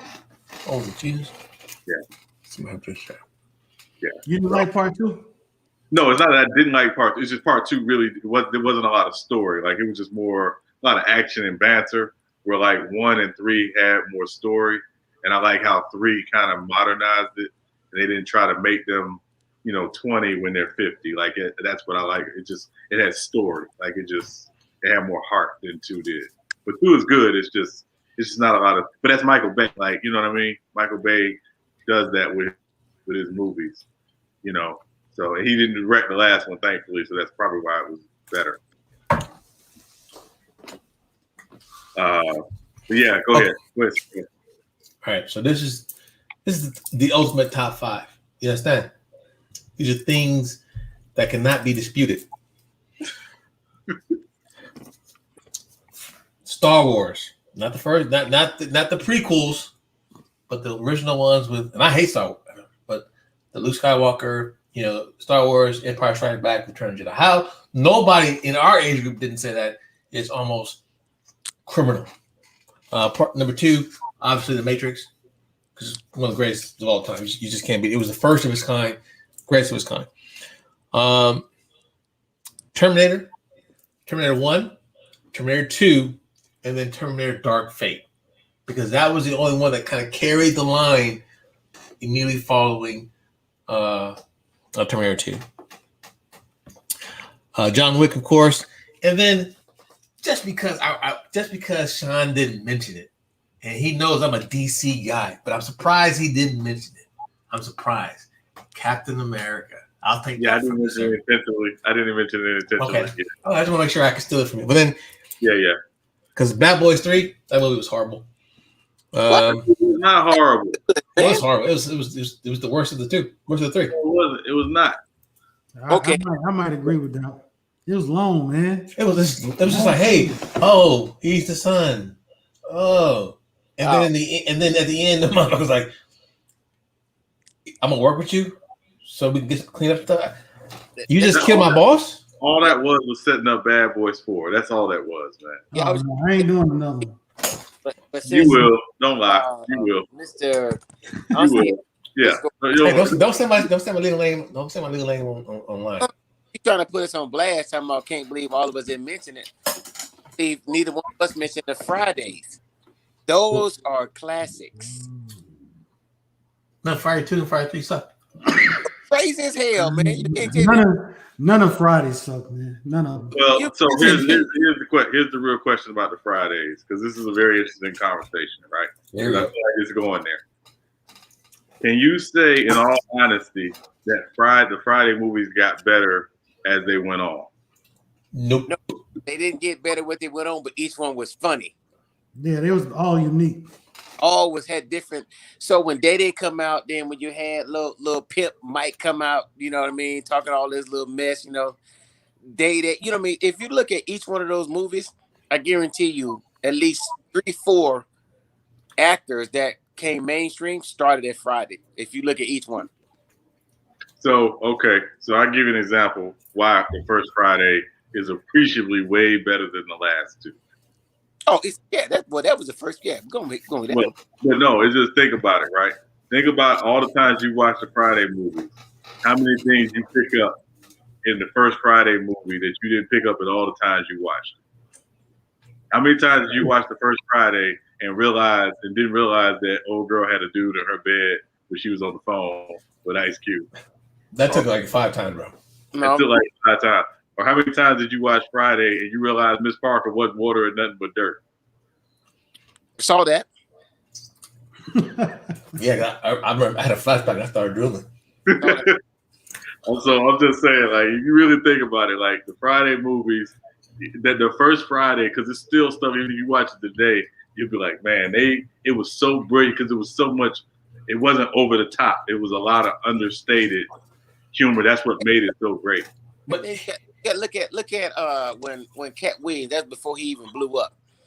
In there, because we still say this, and I know Miss Antio says it because we be talking about my stage name. Where were your antennas when I was getting my ass whooped? You know, the little quotes like that, and then the light skinned dude when they was the little security guards, he's like, "I'm appalled. So you ain't nothing but a broke ass guy, doggone crackhead. Get your ass in the car." You know what I mean? Like all those little sayings and stuff that came from the second and third one too. Yeah. All three of them to me was classics. That's just my personal opinion. I think I can watch any one. If I see it on TV, especially because I'm poor and I ain't got all the expensive channels, I'll watch it. Go ahead, say. Nah, you good. I agree. I like all of them. I just can't. I can't watch. You know, I can watch the first Friday, and I can watch it no matter what time of the day is when it is.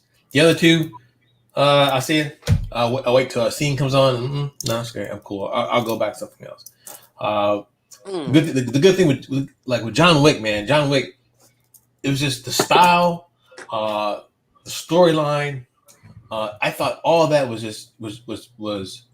just key. And then the fight scenes, you know, the gung fu stuff. Then it was just each one of those progressively got better, and they stayed on course. You know, Halle Berry was okay, but I thought it was pretty good. I thought it was pretty good to see Halle Berry in there kicking and fighting and doing shit. And shooting. Yeah. So one I didn't mention is the more recent iteration of the Star Trek movies. Those three movies are a really good trilogy to me. Yeah. I haven't watched one Star Trek movie in my life. Yeah, Star Trek is good. Yeah. I've always preferred Star Trek over Star Wars. I'm not a big Star Wars person. Yeah. I've never watched you ever looked up how many people John Wick killed combined in all three of those movies? No. Is it as much as Rambo? Is all the Rambos? 299. Damn. Wow. Hey, but matter of fact, you said Rambo. Now that's a good trilogy. Now I'll watch all them Rambos all day and the Rockies. I forgot about those. Rockies are good. I never saw Rambo 3. Rocky 4, the 1 through 4 was pretty good though. See, I like the last Rocky because he started changing the narrative to where the good guy always win. When he lost and left up out of there, I thought there was a different twist, and I'm starting to see a lot of that in movies now. Yeah, no, Rocky 5 was atrocious. What about the Expendables? Those are good. I think they're good, but again, I just think can I say the third one is way better than the first one? No, like when I think about trilogies, I always think about like, did they get better? Did they do something better in all three? You know, like that's the thing about Captain America. Like they all did something better in each three. Yeah, but those are easy. Those are easy to improve because those are all technology. They pre-written shit. But also if you really think about it, like, you know, with those movies, and again, like Cisco and I have talked about previously, like a lot of times with those movies, you really have to bring some modernization to the story because those stories were written in some cases in the 50s and 60s. So how do you modernize it to where it connects to the audience? Because that's what really matters. I'm surprised y'all didn't see Spider-Man. Yeah, see what messed me up when people talk about movies. I'm a big Western guy too. So you said trilogies.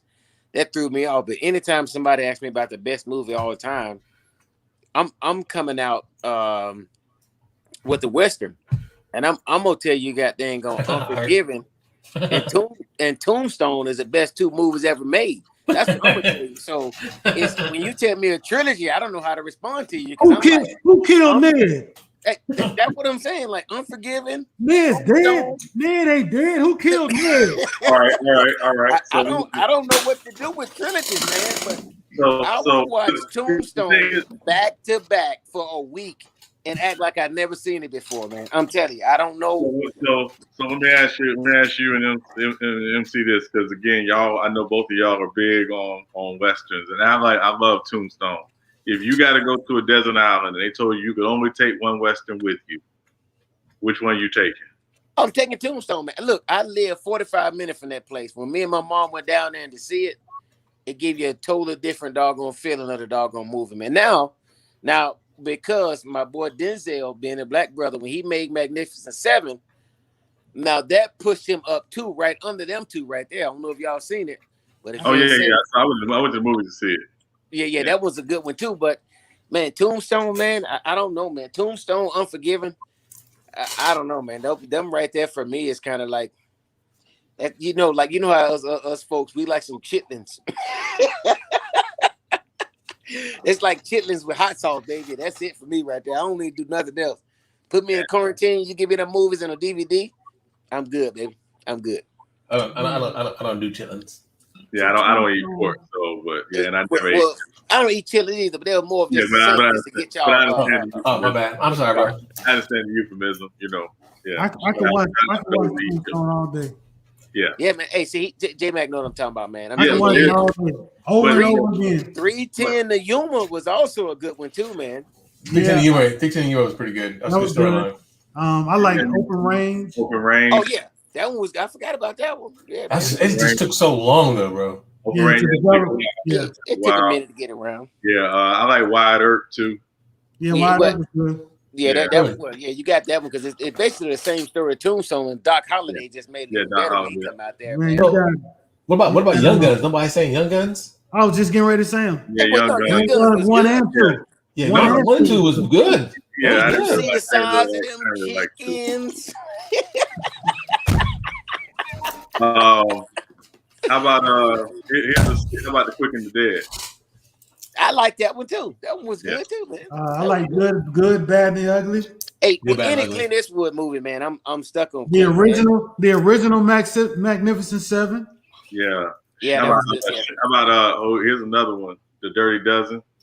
Yeah. Oh yeah, man, that was goddamn good, man. I hope they remake it at some point. I hope they remake it. I really do. If anybody starts remaking Clint Eastwood movies, it needs to be his son, man, because he looks so much like him. It kind of keep that same little whatchamacallit, man. Hopefully they do it. But what's his name? Tom Hanks just made a new Western. I ain't watched it yet. The one where he's rescuing the deaf girl, I think. Yeah, got the little girl. Yeah. I want to see that, see what that's like. Yeah. What about Wild Wild West? Will Smith. I mean, hey, I liked it, man. I liked it. It was a little. Big Daddy Kane was in it, so I'm good. Listen, I would. Big Daddy Kane was also in Posse. You watching that again too? Yeah. Okay, hey, I got one for y'all. I got one for y'all too that I argue with people so much about. When we talk about gangster movies, everybody always talk about Scarface. Nobody ever mentions Shotters because it was a low budget movie. Have y'all seen Shotters? Shotters brutal, bro. With Bob Marley's son. If you ain't seen Shotters, that's brutal. Scarface was the movie. I'm telling you, watch Shotters. To be a low budget film, hey, that film was fire, man. Yeah, that was better than Belly.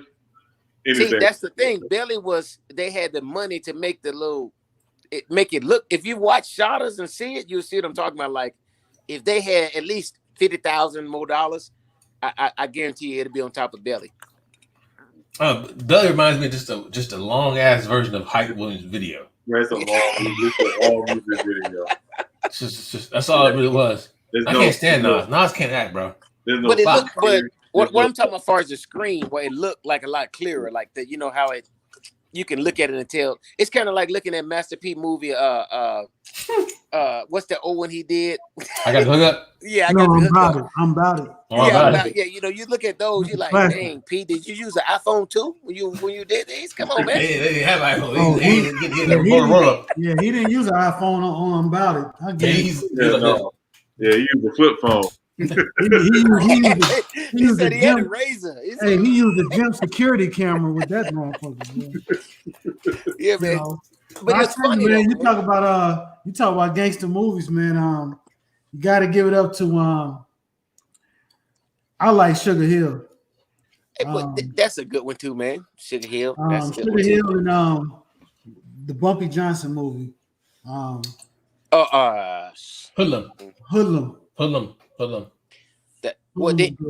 That was good. Now I liked how they made Denzel made what's the name look good too when he came out with American Gangster. Yes, now that one was that's my shit. Yeah. That's my shit there, man. Now I watch that one every time too. Now that's a pretty good one. American Gangster. Yeah. Thank man. The Irishman. I mean, it's a whole bunch of them, man. Oh man, you bet. Then you just when you said that about the other gangster, you got Paid in Full too. Now now that's the one you can't let the kids come in even sneak no parts of that one right there. They gotta be in the bed, man. That's some real stuff right there. Yeah, that whole story piss you off though. Yeah, it does too. But that's yeah. If you that's go crazy. back and you do the documentaries and research it, man, them kids was ahead of their time, man. But again, it's just another example of the love of money being the root to all evil. You know what I mean? You said that you reminded me of what was the one that was on was it? Dang, it was on HBO. It was about the little ones with the little female little gangsters and stuff. Man, it was HBO for years, man. Season. God dang. It was a gangster one. I can't remember. Dang, was it a series or movie? It was series, man. It went on for 8-9 years, man, about gangsters and selling dope and all that stuff. Wire? The Wire. Now that right there, yeah, that kind of make you feel like you're at home sometime watching some of them series, man. Yeah. That is the rawest television show ever made. It's class. To this day, it still resonates. And it was like he said, way before his time, man. Like some of the stuff you see on there, you like, dang. That shit. You know what? I'm gonna have to go ahead and watch that then. Yeah, I'm telling you, man. Go back. I've never seen it. Yeah, and I'm telling you, you gotta watch it. Don't let season 1 make you not want to keep watching, because it gets better as you watch it. Like season 1 is really about like character development. It's some action. It's really about developing the characters. Season 2 on, yeah, it's like that. I got a question for you all though, because we did the top five movie trilogies. What are your movie trilogies you wish they had never made? The first 1, 2, 3 Star Wars. The prequel. The older. That's fucking horrible. That was trash, bro. Yeah. Scream was one, yeah. Hey, I was gonna say Scream was one. Dang. Any Wayans brothers movie. Well, they don't really do trilogies, but yeah. But they do parodies, and it seems like they just pop up every like 5 years. It's like, dude. You know what? I like that topic, but I would rather talk about trilogies that I wish they had. Like I needed to see 3 Players Club. I need 3 of them. Players Club, huh? Yeah, I ain't even seen that one in so long. I don't even remember everything that happened.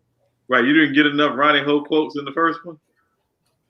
Hell no, I ain't never get enough of it. All I Look, think about this. You got Lisa Ray, right? She was the star of the first one, right? Yeah.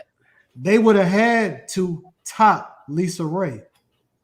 So who was going to be next is what I needed to see. That's me. I needed to see. Alicia Keys. Hey, first of all, why they gotta be light skinned? Let's move off the light skin tip. Get some color up in there. Okay. Or even Latinas. Alicia Keys. J-Lo. Yeah, J-Lo. okay. Yeah. There you go. J-Lo's been cool. J-Lo's been great. Hey, Sanaa Lathan, somebody. I needed to see somebody else. Then they would have added more comedians. Bernie Mac would have been loan sharking with. Well, Bernie Mac he was missing, which means he was dead. They killed him. They brought it back to life. I'll tell you what. A movie I wish they would have done a trilogy on. You guys can laugh at me on this one, but the Conan. It was Conan Destroyed with Arnold Schwarzenegger, and then it left you there. At the end of it, he's sitting in a chair. He's like, "But that's another story." So you thought they were going to come out with a Conan 3. They just came out with a remake. Yeah, it was fucking trash. It was horrible. Yeah, that was with Jason Momoa. Yeah, it was horrible. Yeah, because he fucked up Aquaman too. Momoa movies. God damn. I think his acting is worse than kindergartners in a play. It was pitiful. But we were talking about them top 3. Lord of the Rings. Have any of y'all ever seen Lord of the Rings? Of course. Oh no, I didn't watch them all like 2-3 times, man. Lord of the Rings and The Hobbit. Yeah, Hobbit and Harry Potter. I'll watch them all, man. They're pretty good to me. Yeah, they're really good. I like The Hobbit more than all of them, though. The Hobbit was pretty good. I enjoyed it. Well, I enjoyed it initially. I'll give you a trilogy I wish they had made, and not because I didn't love the first movie, but the follow-up to the first movie were terrible. Hangover. I wish they would have just left it at one. I thought Hangover 2 was pretty good. Yeah, they 3 sucked. 3 sucked. Well, the other thing they messed up at is when they made Inside Man, and then they made the second one. I can't remember the name of it, but you're talking about that second one didn't even count because nobody affiliated with the first one was involved with the second one. Exactly, yeah, to the end. Yeah. Now the other ones I kind of like because they tried to keep the story, but they didn't. But I just like Karate movies too. Was Ip Man. Now, those were kind of like I like them, but it's like y'all went away from it, but they was just trying to do their best to keep it moving. And then when they put Mike in it, at the time Mike made that movie, he was in a bad time, so I kind of took it more like I'm gonna watch this just because Mike Tyson's in it and he needs to get some money. So I went out and bought that. That was one of the things right there. Now the other question is there a movie trilogy where 2 of the movies were really great, but one of them was the third one was so bad, or one of the 3 movies was so bad that you couldn't even consider it for your top 3 trilogies or for your top 5 trilogies? Man. Godfather. Which one? Godfather 3. Blade 3. Holy fuck. 3. Yeah, but Blade 3, I atrocious. wanted to see another Blade, and that messed me up. Now I got to mess up the whole thing because I'm sitting there and I got a whole bunch of DVDs in front of me. What I wish would have been a second one is Life. They'd have been dead in the first 5 minutes. They were like 90 years old. Hey man, Hey, them motherfuckers been on hospice support.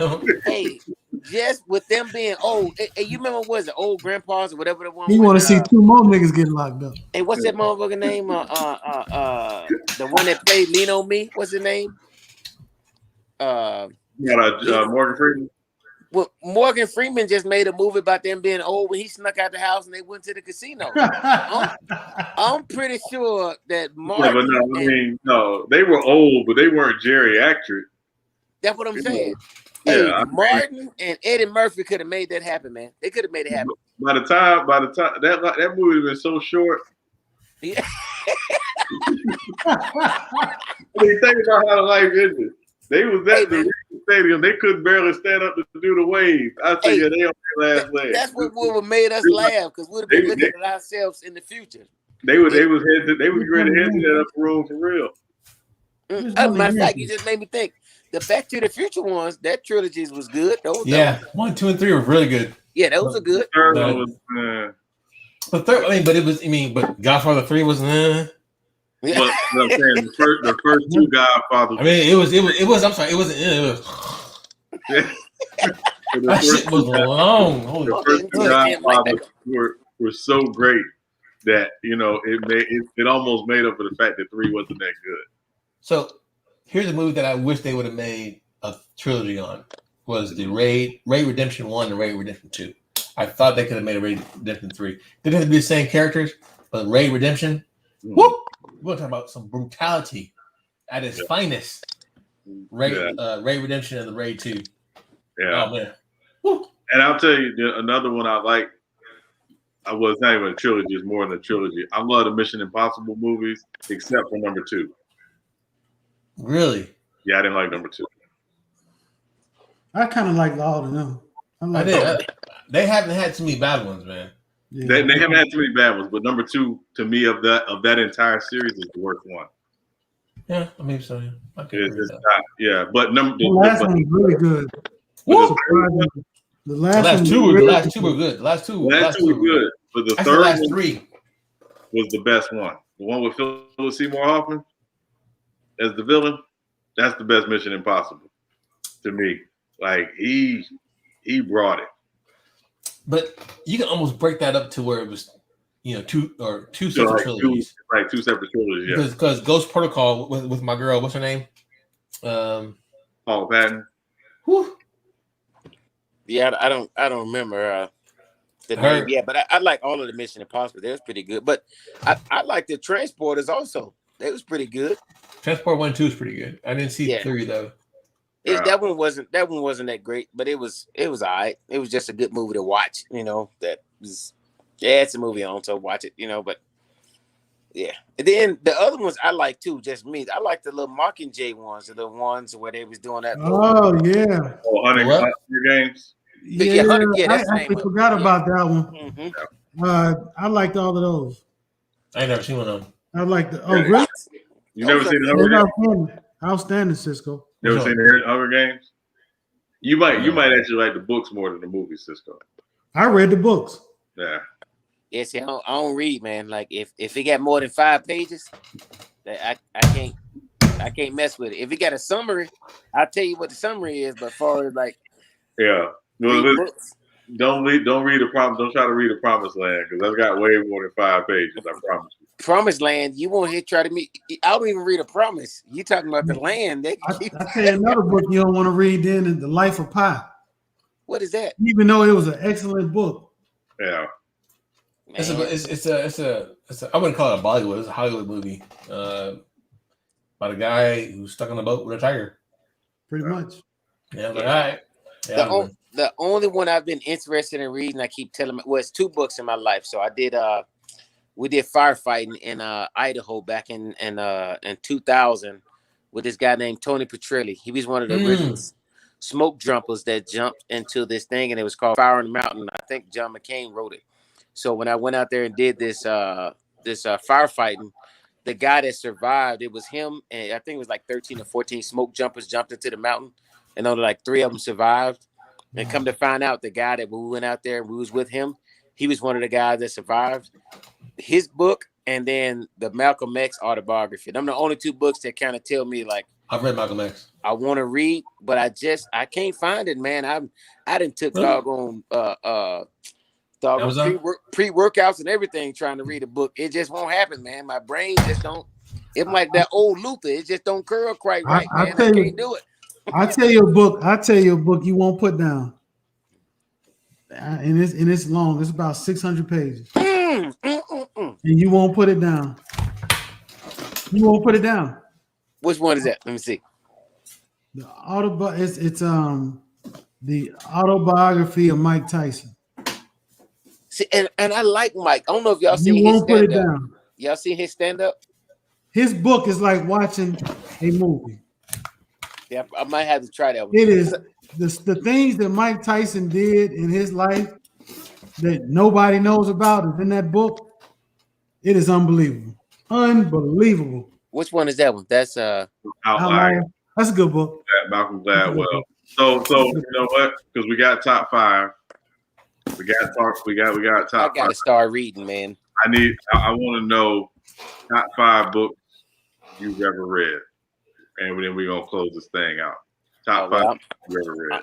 I'm out. so can't even remember. I Am Not Your Negro, Malcolm X autobiography, Outliers, and then the rest of the 3 are Malcolm Gladwell books: Outliers, Talking to Strangers, and David and Goliath. Okay, yeah, I'm lost. I say the Bible, The Life of Pi. I really dug that movie. That book, that Mike Tyson book. I read the Mike Tyson one. That's that movie there. That book there is something serious. Rich Dad Poor Dad was a good book for me. Ooh, I got one more.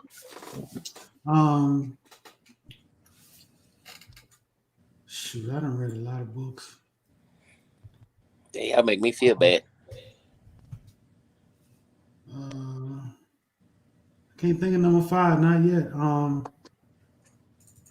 I think it was a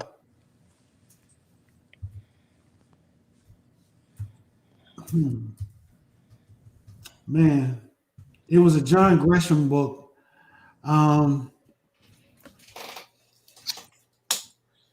It wasn't one that they did a movie after, but it was man. I got it written down. I got a list of piece of paper of all the books I read, and so I'll just leave it at that. It's by John Grisham. All right, go ahead, Cisco. So let me take off two of the Malcolm Gladwell's books, and I'll keep them in my top 10. But Iceberg Slim and The Fifth Profession. The Fifth Profession was it's pretty good. Same guy that wrote Rambo is I think he wrote Rambo. He's the guy that wrote The Fifth Profession. It's very unique storyline. Very almost very similar to the the Bourne series, reference how they prepare soldiers and stuff like that. Very good book. And then of course, Iceberg Slim. I read that book twice. It's like good.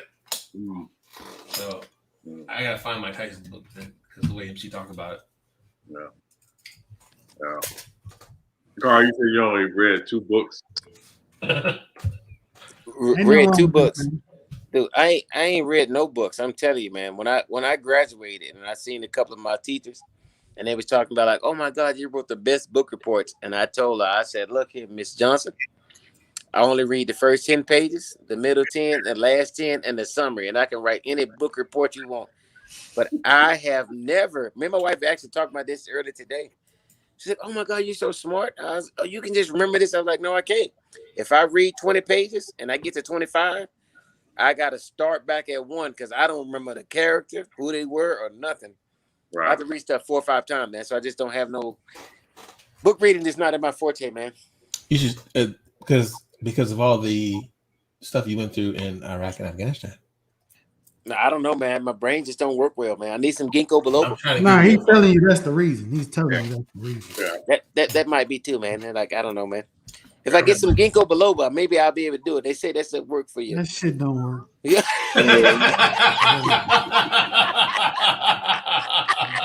You can mouth that shit.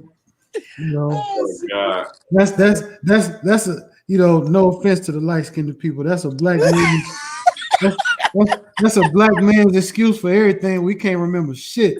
This guy's some ginkgo biloba. I don't know what the hell that is.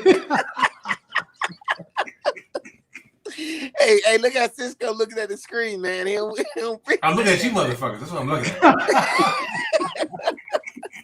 I'm tired of shit. Yo, first of all, for those that don't know me, if you don't know me and you don't care about me, there you go. But however, I've had groups of friends, and usually I'm the only light-skinned person in it. You got people like Sean, who's kind of like in the middle. Yeah, but just like this group, you're usually the only one. I'm the only one. But in both sets of groups, I am discriminated against. But however, I don't think he discriminated against you. I think he told you the truth. No, I discriminated too. I did. Damn. Well, I tried to help, but hey, we supposed to be brothers. It's hard out here for us brothers. We if we don't have a big old light, we look like shadows. Who the fuck is us? I'm into us. Nah, man, you ain't your little red underscores in your skin shows off better than mine. Yeah. Like right now, I got a light on. Only thing you can see from me is my goddamn headline right here on the top right there. You can't see nothing else. But I can see your doggone mustache your hairs that you're gonna grow tomorrow, your glasses that you got on, your chiclet looking teeth and everything. Man, I can see everything pretty clear, man. And his light is off in his room. That's the glow. That's the glow from his skin, illuminating the whole motherfucking room. See? That's why he like coming to America. He like that soul glow. True definition of soul glowing. Yeah. Just Sean over there quiet because he don't want us to jump on his ass too. Hey, Carl and J-Mac. Hey. I hope tomorrow morning you guys eat a great meal, but unfortunately that meal will cause you to have diarrhea for 3 days. I keep. Ooh, what's the bad place? And you can jump on me all you want. I'll just push end broadcast and that'll be the end of it. So. There you go. You see that's that light skin tendency right there. He hit the needle on that one. That's the light skin tendency. Low key. He sound like that's how Aaron Rodgers was looking after they lost that game. Oh. Did you see the look on his face when Tom Brady dapped him up? Oh man, you gotta go back and watch it. Go back and watch it. Here's something too though. to bring that kind of point back with Patrick Mahomes, Tom Brady. I guess it's Tom Brady, and there's a few other ones that are out there. Aaron Rodgers can't really rally the troop because of his personality. It's hard to get behind him when everything's going great and smooth. He's a fun-loving guy, but when it comes time to really trying to rally the troops, for me, he just doesn't do it. You know, Tom Brady does that. I have to say Mahomes does that. Well, yeah, Mahomes on top of that. He's Russell Wilson does that. Russell Wilson does that. There's several of them. Even maybe even Kyler Murray. I'm not too sure, but Dak Prescott, you can get behind him. He can rally. They can rally the troops pretty well. That's one thing Aaron Rodgers is missing. If he had that, I think that game still comes out a little bit different because you got the ball back 3 times. Yeah, and you couldn't do nothing with it. Mahomes did it today. If you show when they went down 9-0, they showed Mahomes over there rattling everybody up like, "Hey, when we get the ball back, we'll score. We'll come back." So, yeah, it showed today. Yeah, I mean, it's really funny because I was on this stream the other night and we were talking about how LeBron's this far better leader than Kevin Durant, and I said, well, it's just people have to lead to their personality. But you also have to lead to the people that you're leading. So there's a balance that their guys have to find.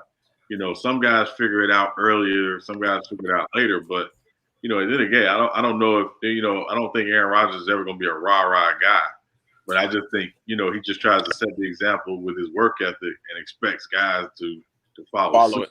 But he's not going to be that guy that's going to get guys, riled up, to play. Yeah, but he has an ego. His ego shows too much. Yeah. He's fragile. I agree with J Mac on that.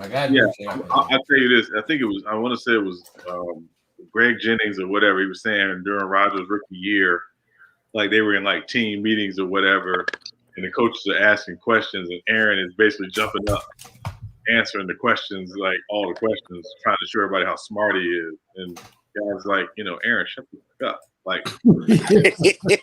He reminds you of being an athletic version of Sheldon Cooper in The Big Bang Theory. Yeah, exactly. It's just that guy. We know you got all the answers. Now shut up. You know what I'm saying? So yeah, that's who he is. But also, again, it's that idea of, if I've taken the time to learn this and to get this, I expect you, if we're going to get to the same place, to do the same thing. And that's how he leads. So it's just a different style. Everybody can't play with it, but it is what it is. So no doubt about it. Yeah. So. Yeah. No, he right about that one. No, you have to agree with J Mac on that one too, and Carl. But you lead to your personality, but sometimes we're all in the military, been in the military. That false motivation is a motherfucker too. You know what I mean? You gotta have something there, even if it's not your personality. Just get in front of your guys. Hey, look, I messed up. Let's go. It doesn't have to be real. You don't have to do it for 17 straight weeks or 18 straight weeks or 19 straight. But that was the game. I would say, hey, let's do that. Let's get it. Don't sit there and sulk on the sideline. Get the motherfuckers' faces. Let's go. Hey, I messed up. You messed up. But are we in it together? You know what I mean? Mm-hmm. Yeah. You said that you reminded me, and I was just talking to my little guys that I work with the other day, and I was telling them, if you try to be perfect at showing imperfections, you'll build a more cohesive team. Right. Everybody make mistakes, man. And if everybody try to act like they don't make mistakes, it makes it worse. But if you let everybody know, hey, I make mistakes too, but we can get better from this, it makes people more relatable to you. And they're going to try to do their best for you, because it's a difference between people that, how you say, you got a leader that got soldiers or personnel up under them that don't want to mess up because they don't want to hear them screaming. And then you got people that don't want to mess up because they don't want to let you down. When you get to the point to where you got people that don't want to let you down, that's when you got a good team. Yeah. I agree. Because that can come, like you said, 2 different ways. It can come with saying, hey, look, I'm the rah-rah type leader, or, hey, I lead by my actions. Yeah. So I think, Aaron Rodgers is still missing that thing. Even if he was a guy that led by his actions and he's not really a loud guy, he has to have the motivation. Because Tom Brady, he doesn't really have to say much, but he'll show you. Russ Wilson will show you. Yeah. Deshaun Watson will show you. He doesn't necessarily have to be the rah-rah type guy.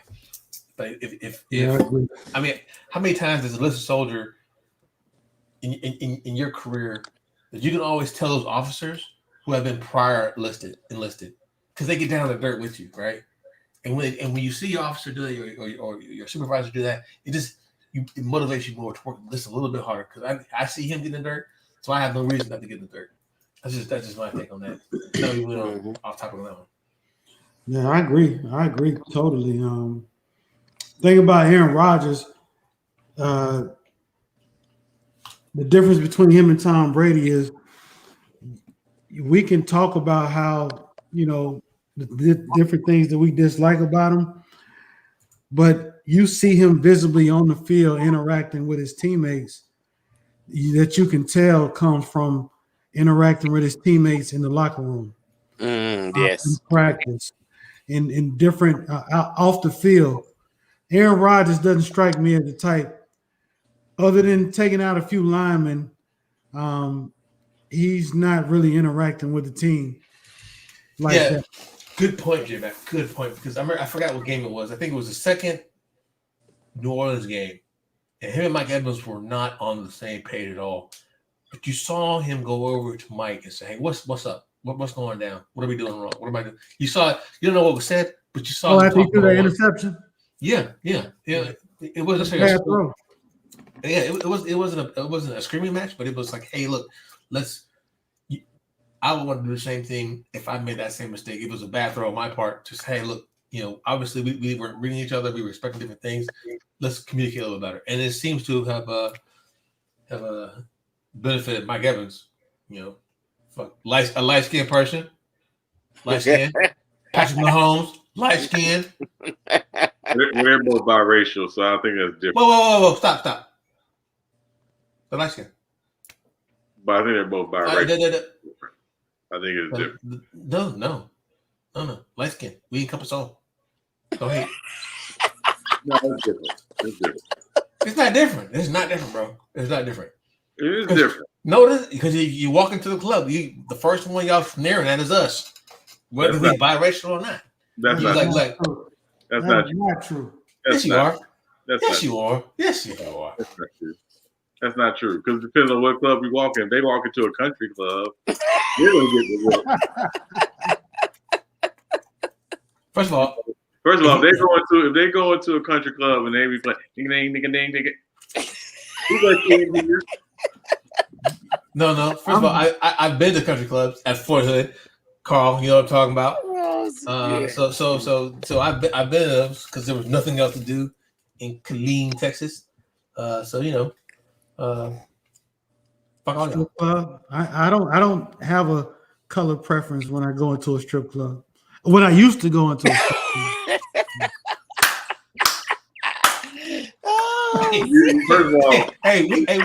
We gotta have a secret signal. We gotta have a signal like Kobe. You know what I'm saying? We on elbow. First of all, to edit that out. Don't tell that lie. Okay, you do have a preference when you go to a strip club. I don't remember. You've gone to a strip club. Don't act like that. I don't remember. Right. That's what I'm talking about. Don't cave into that pressure. You know what I'm saying? No, hey, Mac, I'm with you, brother. I ain't when you go in there, because for one, I ain't got but $5 any goddamn way, so it ain't like I'm gonna be in there long. Yeah, but and three of them are for the lemon pepper wings. Well, Cisco, he not getting into that one with $5. That's for sure. This is what I'm talking about. America, Black America. This is the part we have to be able to fix. You know what I'm saying? We have to be able to fix this part. This is unreal. What's the lemon pepper wings or the strip club? Which one? With the distance on the light skinned brothers. Hollywood care about y'all, man. Dude, when Genuine stopped making CDs and the DeBarge brothers got old, nobody picked y'all number. First of all, we set the path for Obama. So hey, Michael Jackson tried to help y'all out. Oh man, what? If there's no us, there's no Obama. Understand these things. Oh, you want to try to go technical with it? No. Right. And let's clear something up. Michael Jackson was not naturally light skinned. Okay. Hey, he was translucent, but he still represented for the light skinned folks. if that's a nice way of saying that he was crazy to put that bleaching cream on his skin, then yes, I could see him being translucent. Was like Sammy Sosa. Y'all seen him lately, man? Oh, that's atrocious. Oh, Sammy Sosa was like a ghost. Oh my god. Yeah, Sammy Sosa looked like a Dave Chappelle character from his old show. The dude who did the news, you know. Yes. Yeah. Hey, let me. Yeah. Chuck Taylor. Let me share my screen. Chuck Taylor. Chuck Taylor. Let me share my screen. This dude said look like a Dave Chappelle. Hey, I'm still in that one. That's my new line right there. Boy, you look like a Dave Chappelle character. That's it right there. There you go. Oh man, that's horrible. Hey, dude, now, look at it. Pull up Chuck Taylor. That dude looked like he turned the lights on. He looked like the difference between the 1st and the 15th. Lights on and lights off. That's the difference. Pull up Chuck Taylor. Chuck Taylor? Yeah, Dave Chappelle. Chuck Taylor. Yeah, that's crazy, man. Oh my God. Hey, then Cisco, look, next time you want to do this, you got to give me a 2-3 day head start so I can know what to study. Because you start hitting me up with questions I don't know the answer to. I grew up in the hood. We cheat. We don't just get questions asked for us right on the spot. We can't answer those. I would have never graduated if I'd ever did like that. So you mean all the times I've offered before and you didn't show up? Hey, man. No, you probably hit me up like right now. I'm drinking my water and everything. And I probably had too much water and I was too hydrated. So I went to sleep. That made no sense whatsoever, bro. That made no fucking sense whatsoever. I had to say it like that just in case you had some people watching. Yeah, I didn't think water worked like that scientifically, but okay. It do if you spell it backwards. Spell it backwards. Drop the S. Yeah, drop. No, I got you. You know, there are some of us that are still under the military guys, so we have to wake up early and do certain things. So, as always, gentlemen. Yeah. Oh gosh. All right, before we leave, Cisco, put up Chuck Taylor so the people can see what we got to deal with when we're talking about light skinned. No, I'm not doing that. Fuck you. No, I'm not doing that shit. Fuck that. Hey, why not, man? Hey, you should be happy about your people. First of all, we won people. What are you doing? We. No, light skin different. French. We. No, light skin different. Y'all took Michael Jackson from us. Y'all took Tiger Woods. What the fuck is y'all? Did we change DNA? Yes. No, we didn't. Oh. Hey, look, y'all credit even better than ours. Oh, that's not my... After being born, just wake up. 700, 800. First of all, do you know the heartache I go through with my last name being what it is, and then the fact that everybody assumes I'm Spanish, and then when I tell them I'm black, they act like I'm trying to diss being Spanish or being Latino. Well, I mean, think about the good thing is you don't have an 85 Civic drop to the ground riding. I tell you what, though. Music, yeah. I'll tell you what. If there ever is a race war, and you see me, and I ain't smiling at you, you better run, motherfucker. Because I'm on the other side. I'm on the other side. If you see me and I'm not smiling, I know that I'm a smiling guy. I smile all the time because life is good, right? If y'all see me, oh God. Hey, they got the same kind of cream Michael Jackson used to reverse it, so you can actually come down to our side if you wanted to. Yeah, right. Put that cream on. Get you a little sun. Read the directions, the back of the directions. We always throw the directions, instructions, and shit away as soon as we buy something. Right. This time, take the instructions out, open it up, take notes if you have to. If you do it right. Sure. Hey man, it don't get no better than this, bro. See, but see, here's my thing. Uncle Ruckus. See, yeah, thank you. Revitalizo. That's the outfit that Michael Jackson got. Like his outfit.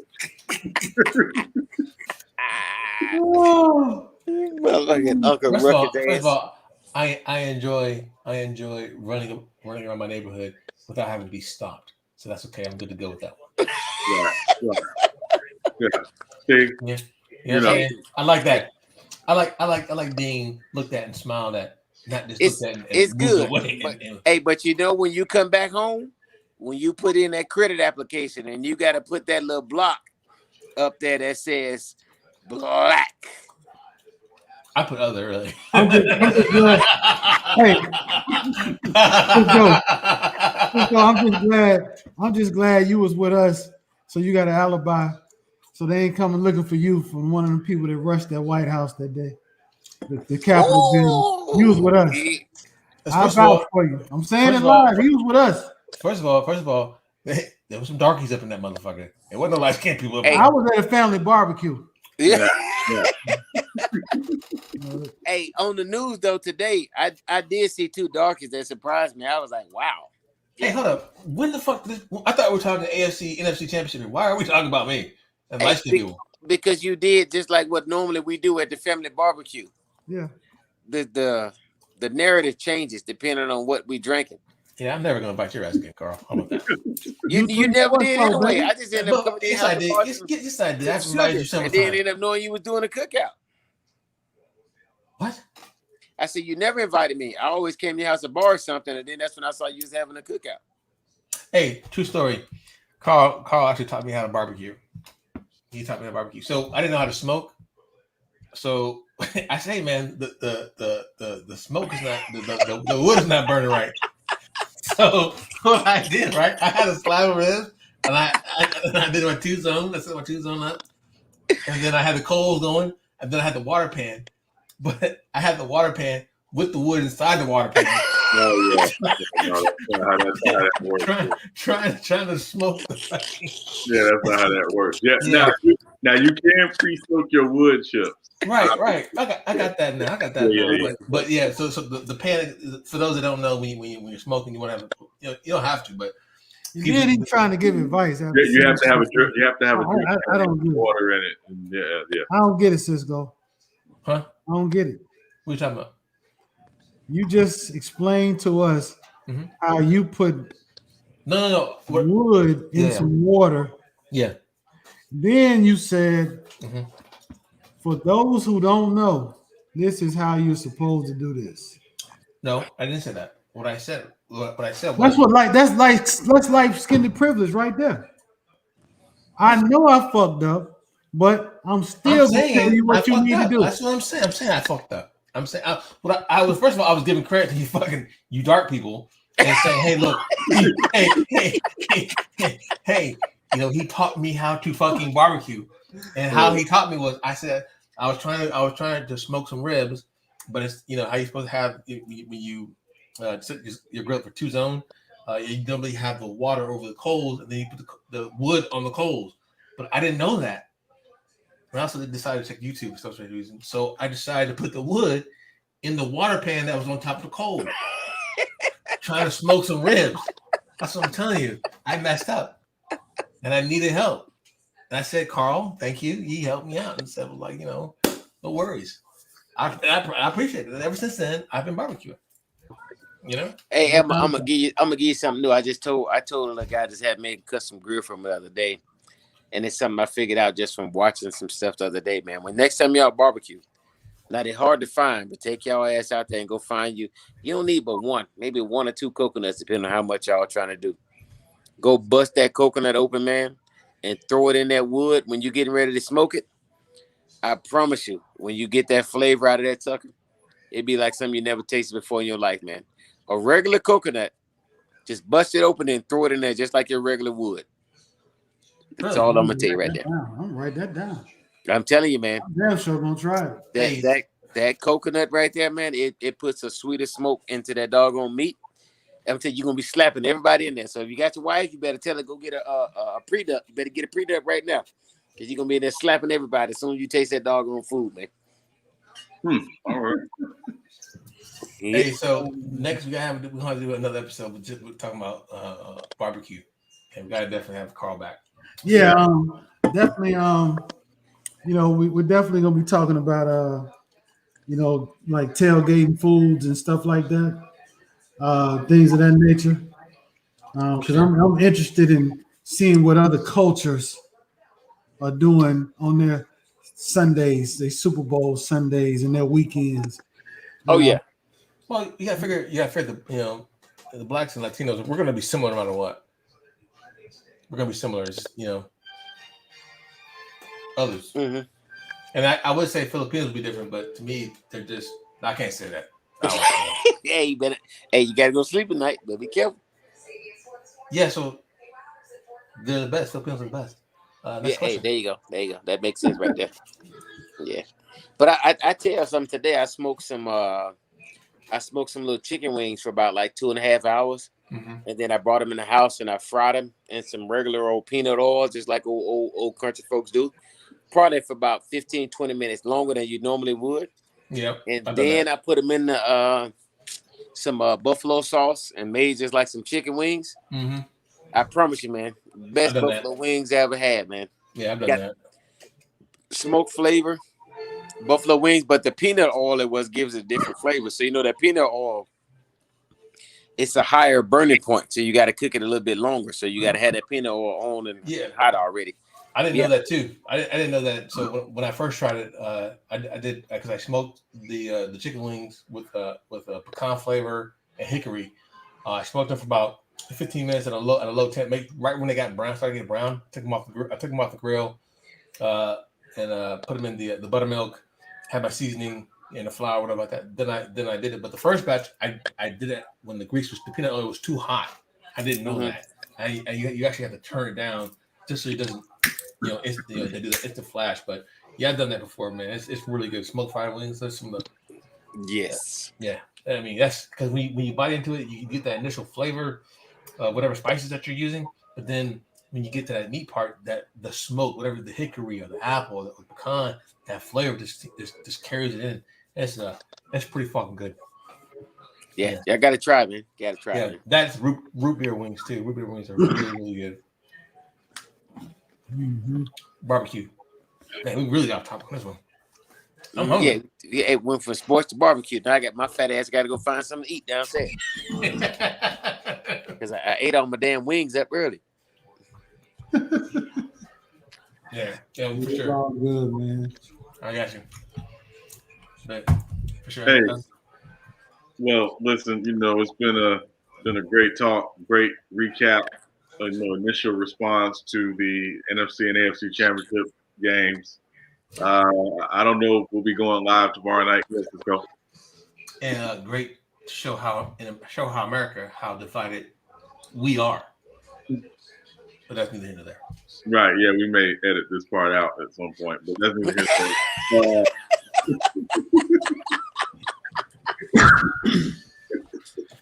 Yeah, absolutely. But anyway, but no, it's been a great night. Great recap. I'm not sure if we're going live tomorrow night.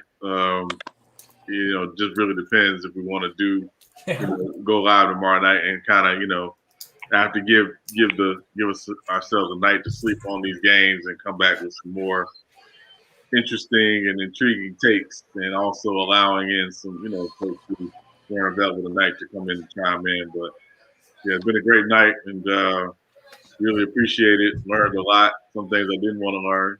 So thank you. But let you know that's neither here nor there. But digs are subliminal, but they're obvious at the same time too. Yeah, really, yeah. I get no love. Well, a lot of stereotyping in that.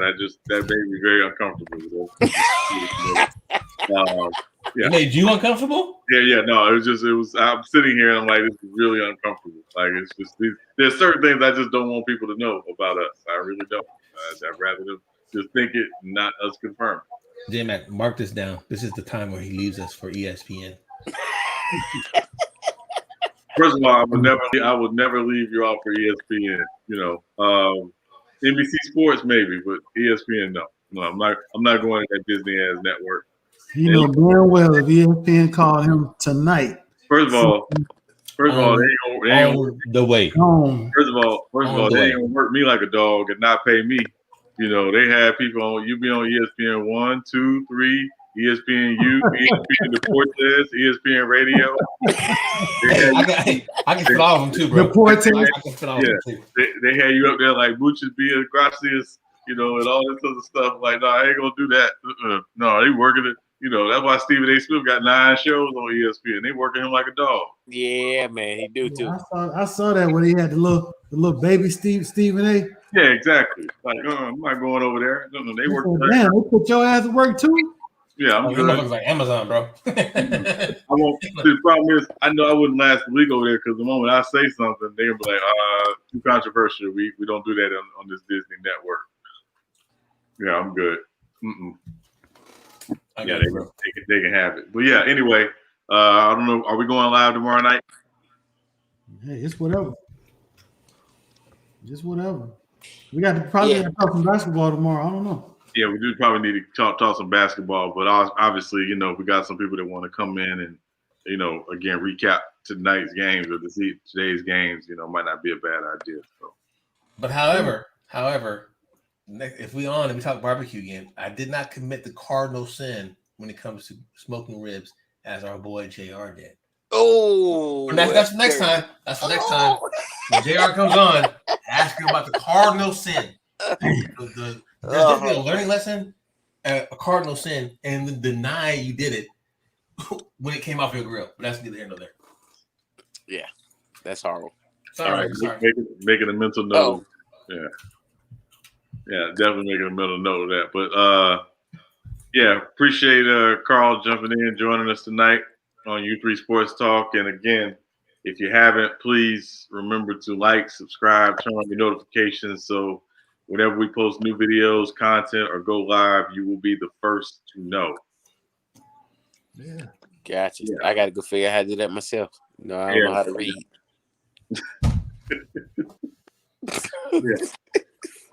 Yeah. You're just embarrassing me, bro. Yeah, it's so self-explanatory. Even Forrest Gump could do it. So, yeah, it's fine. Or Bubba. Yeah, or Bubba. Yeah, but no, it's fine. We appreciate it. So, yeah, again, I want to thank everybody for joining us tonight. Good time. And as always, thank you all for watching U3 Sports Talk, and we'll catch you later. All right, peace. Y'all be easy. Salute.